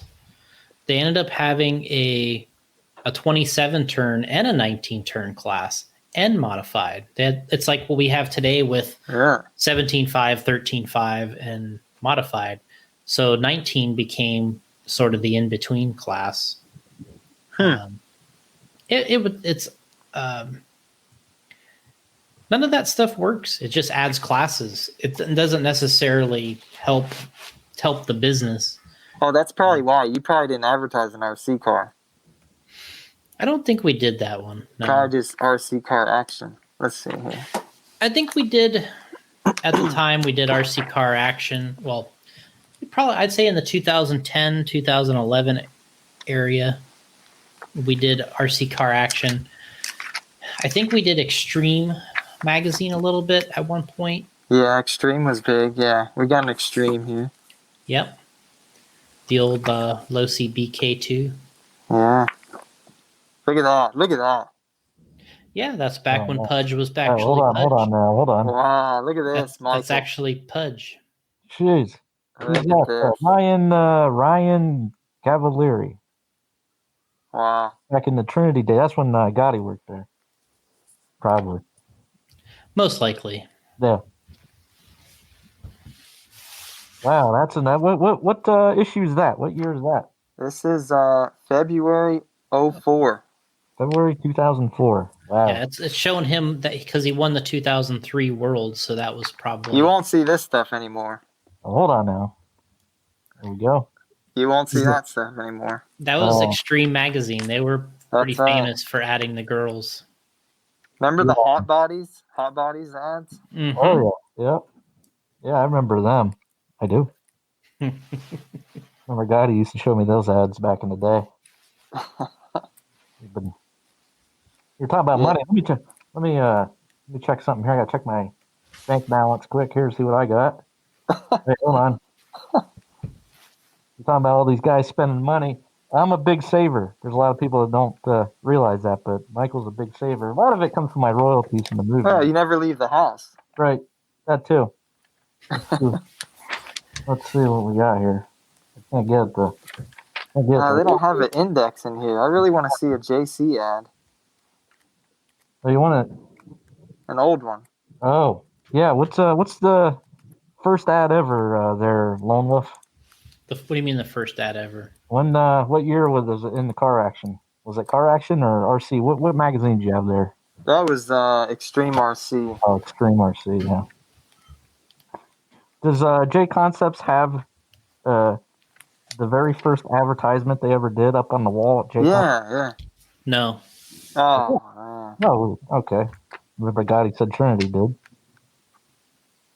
Let's check my balance here. Available balance is $12,617,290.56. There we go. 12 million. That's all I got in the bank right now. Good. You're good. I'm a good favor, sir. Well, hey, you need to open an RC track then. Yeah. Well, that might be something up here I might be able to do in Haddonfield. Best way to make a couple $1 million in RC. What is the joke? Something like that. Spend $1 million. Make $1 million. I forget. Yeah, something like start with a large fortune and yeah. You wanna make $1 million in RC, spend $5 million. Is that how it goes? Something like that. All right. Harvey Dent. Yeah. That's who's calling us, Jason. Harvey Dent from Batman. Mm-hmm. The former district attorney of Gotham City. Famous quote by Harvey, which I really like. Harvey, wanna? What's your famous quote there? You either die a hero or you live long enough to see yourself. There you go. Yeah. That's a great quote you have there, Harvey. I cannot find it. Cannot find one. Yeah, I appreciate you joining the show. Anyway, yeah. You got anything else? I appreciate you having me on here. Yeah, that's been great that you called that. It's awesome. Appreciate it. It's a night of villains. Yeah. Villains, and then you got one guy Except over there for me. trying to be a freaking hero. I'm a hero. Yeah. You have any Harvey? Do you race then? So you race and stuff like that. You race RC cars. Oh yeah. Right. So you have any shout outs you want to give? Do you listen to? We're doing a podcast here. Do you listen to any RC podcasts yourself? Just this one right here. One of the five fans. 1 of the 5. That's okay. Well, God, he said he had about 9, but all right. There's not another RC podcast out there that you may listen to? Not another one. No. No. Oh, hey, one last thing. I know you wanted to wrap it up here, Michael. Did you happen to see? I think this is pretty big news. I don't know if you guys have covered it yet. Did you happen to see the JQ video on YouTube? Nope. What is it about? Well, so, I'm a big RC fan, and I find the time to consume a lot of this stuff. And he broke all the YouTube rules. This video was 40 minutes long. And basically, what I've gathered is he's going to try to be a YouTube celebrity with the number one goal being to outperform Ryan Harris. Who's this now? You tell me. So what to outperform Michael Myers? Yeah, that's what I said. Yeah. I'm the top of the top. I mean, anybody that wants to try and outperform anybody, it's me, man. You got to try and outperform me. Yeah. You heard my bank account, $12 million, man. So what he does in this video, he watches all the current YouTube channels, and he basically he's actually pretty nice, being it's JQ. He picks them apart a little bit, and then he leaves you off with he's going to make the ultimate engine tuning video. Oh. And there's a secret to it, and nobody in these videos has given the secret, but he's going to give you the secret. Wow. So, well, that's nice. I'm not even sure if that company's still around. He says in the video he's been fired as a driver, but I just really haven't heard a lot of JQ. It was a hotbed around here. You used to see these shirts everywhere, and it's just silently kind of disappeared. Well, how do we watch this video? It's on YouTube? Yeah. All right. Yeah. Well, there we go. JQ, you said? Yeah, JQ. Okay. Well. Yeah, it's too long for this show. Didn't see it. I didn't see it, so we can't really say anything. Yeah. I mean, if he's describing it right, basically what you're saying is that he wants to become a a YouTube personality that can outperform everybody else that's in Yeah, that was in the gist of RC. it. That was the gist of it. Huh. All right. Well, that's good to do. All Well, right. It'll be interesting. Well, to be honest, I think as far as the YouTube stuff is concerned, it takes. It's obviously going to take a lot of patience to do anything there, and A lot of work. I think that I would honestly be more apt to take advice from JQ versus like a Ryan Harris, because I know JQ has been there a little bit more than like say a Ryan Harris has, but I think JQ has been in the game long enough to have a lot of his own tricks and things, whereas I think a lot of times some of these other guys are kind of stealing tricks that they learn at these events and then turn it around and try to sell it to somebody as sort of their own knowledge. So I think that with a JQ, I have some confidence that more so that he's this is a little more I don't know what the right word is, but yeah, I know what you're trying to say, and that's kind of what had me interested. Is he I'm not as big. I'm not going to say I'm a huge fan of the guy, but he does have knowledge for sure. I mean, he's designed his own platform, and he had a successful blog at one time. He's a very polarizing figure, which does well on these type of social channels. And he also said, there's a lot of channels out there based on beginner information, and it sounds like he wants to give more advanced type of tips and more complete. But he's got a guy there. I don't know his name, but I've seen him involved with the RC Racing TV. He's in this video, so I would imagine this guy's helping him with the editing and stuff, because it's a very well done video, and it'll be interesting. That's the guy that built or put together the RCGP videos. Okay. Is it Matthew? I think. Probably. Yeah. Yeah, his stuff is awesome. So I don't know. I it just gets to the point where you're like, you start to get confused what the focus is, or with everybody, and it's like, are you trying to sell a car? Are you wanting to have this RCGP race series?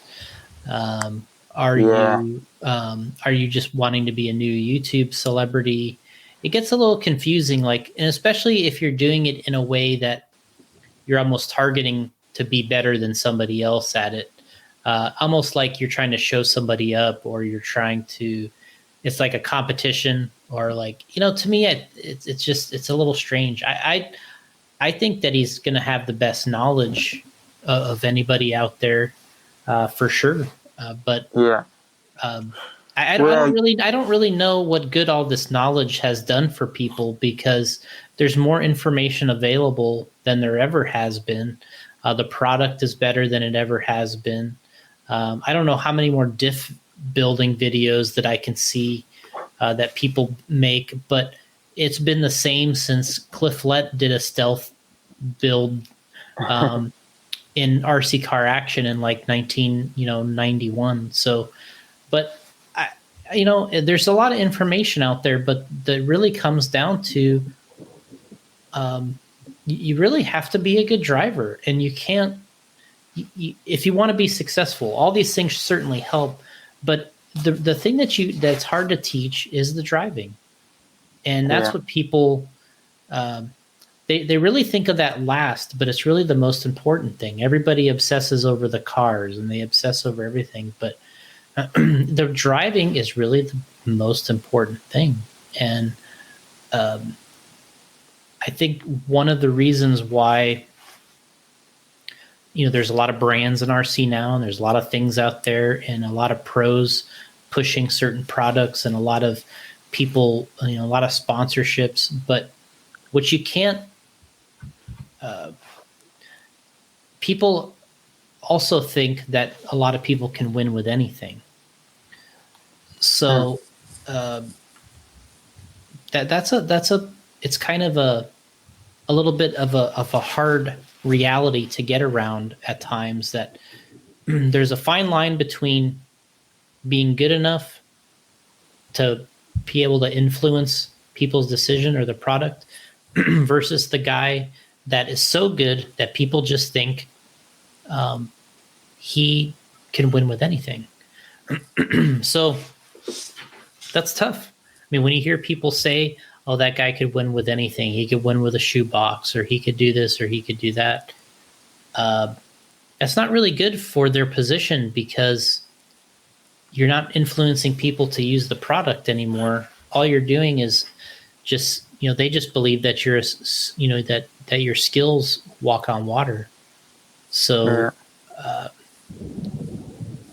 yeah, it's tough. To me, the YouTube stuff that I do, I just do it because I like it. Like, to me, I try to make something that involves our product and is somewhat marketable, but something that I'm interested in, or maybe something that I can deliver. But if you're going to try to compete with people for views, that's a tough business, because there's a lot of gimmicks that go along with it. As our friend Gotti's pointed out, there's a way to buy likes, buy views, buy subscribers. So there's a lot of kind of little hidden tricks and things out there. And it's a tough business. If you're going to be a pro at that, you got to do some work too. It'll be interesting. He has his own little fan base, and he knows how to piss some people off. But I agree. Like you said, he's got the most knowledge of probably anybody that's going to try to do this. So we'll see. We'll see. It's a lot of work making videos, that's for sure. Yeah, I mean, this was a couple months ago. I remember him saying, I think on Instagram, who wants to see an actual engine video? And I was kind of wondering, has that come out yet? Because now we're talking about if you haven't delivered on this video yet about the engine stuff, it's been a lot of work, a lot of time in between. And also the guys that are good at doing these videos, they knock them out. Yeah. You get the next one done. You bang them out. And, I think a lot of it is from his frustration, and it's a competitive side, I'm sure, of him, that he wants to show up the guys that are making the generic diff building video. He's like, I'm tired of seeing the same, put the grease in the holes, and then you put the balls on top of that, and then you put the grease on top of that. And then, I think he's just thinking, this is nonsense.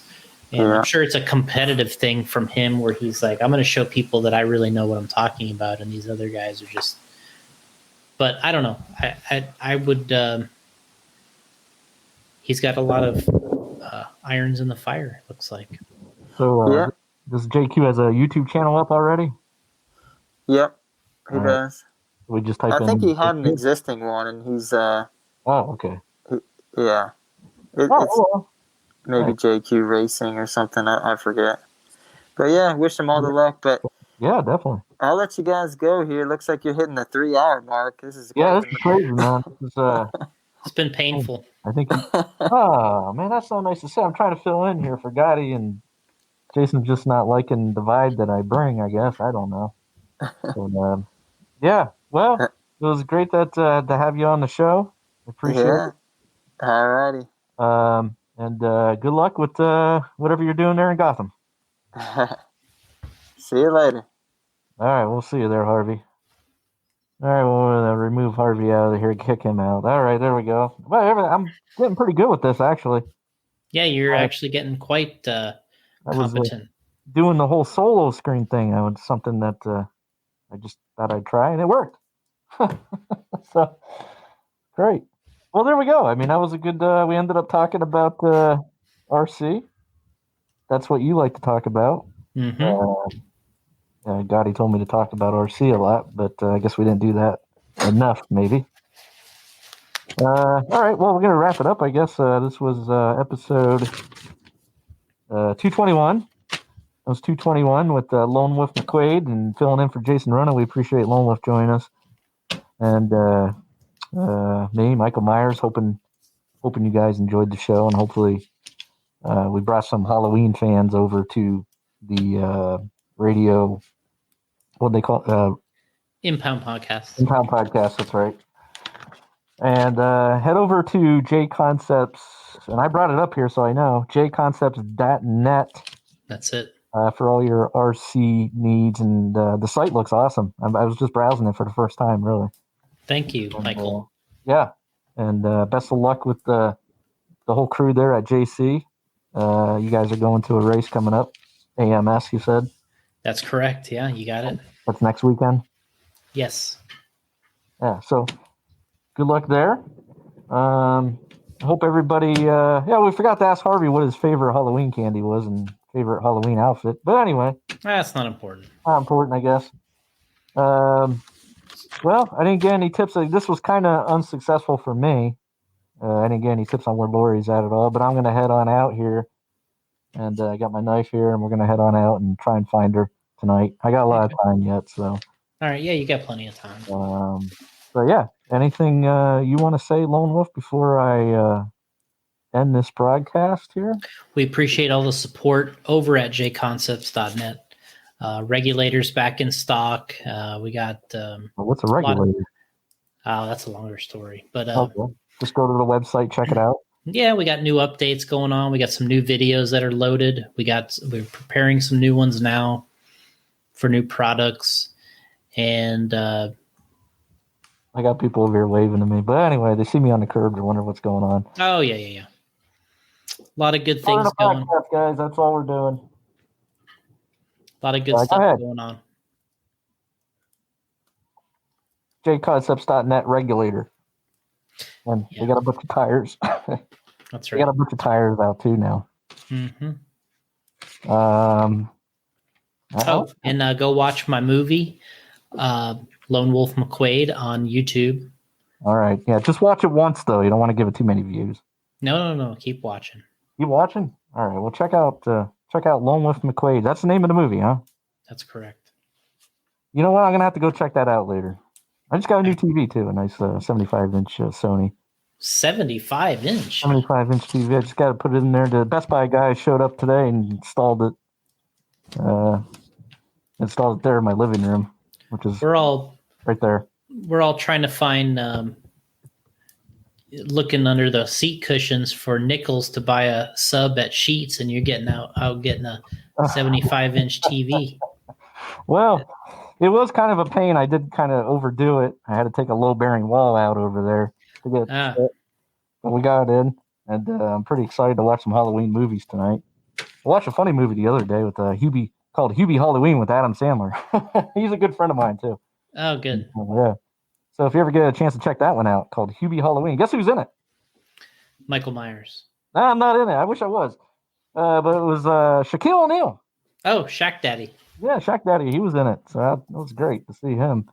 Shaq, a good friend of mine, actually. So, yeah, 221 this was. I hope everybody enjoyed it. Have a happy Halloween. I guess it's the countdown to the next Halloween, really. And don't forget. Oh, you know, another reason why I got that Sony TV is because the Sony PlayStation 5 is coming out in 2 weeks. So we're, I know Gotti's all excited about it. I'm excited about it. He's got me all pumped up about it. And we're going to get on there and play some PS5. All right. I can't wait. All right. That was it. Lone Wolf McQuade, Michael Myers. We'll catch you on the next episode. Hopefully Gotti will have me back. Thanks for putting up with this. It's been fun. It's been interesting. All right, guys. We'll see you next time. Take care. Happy Halloween, everyone.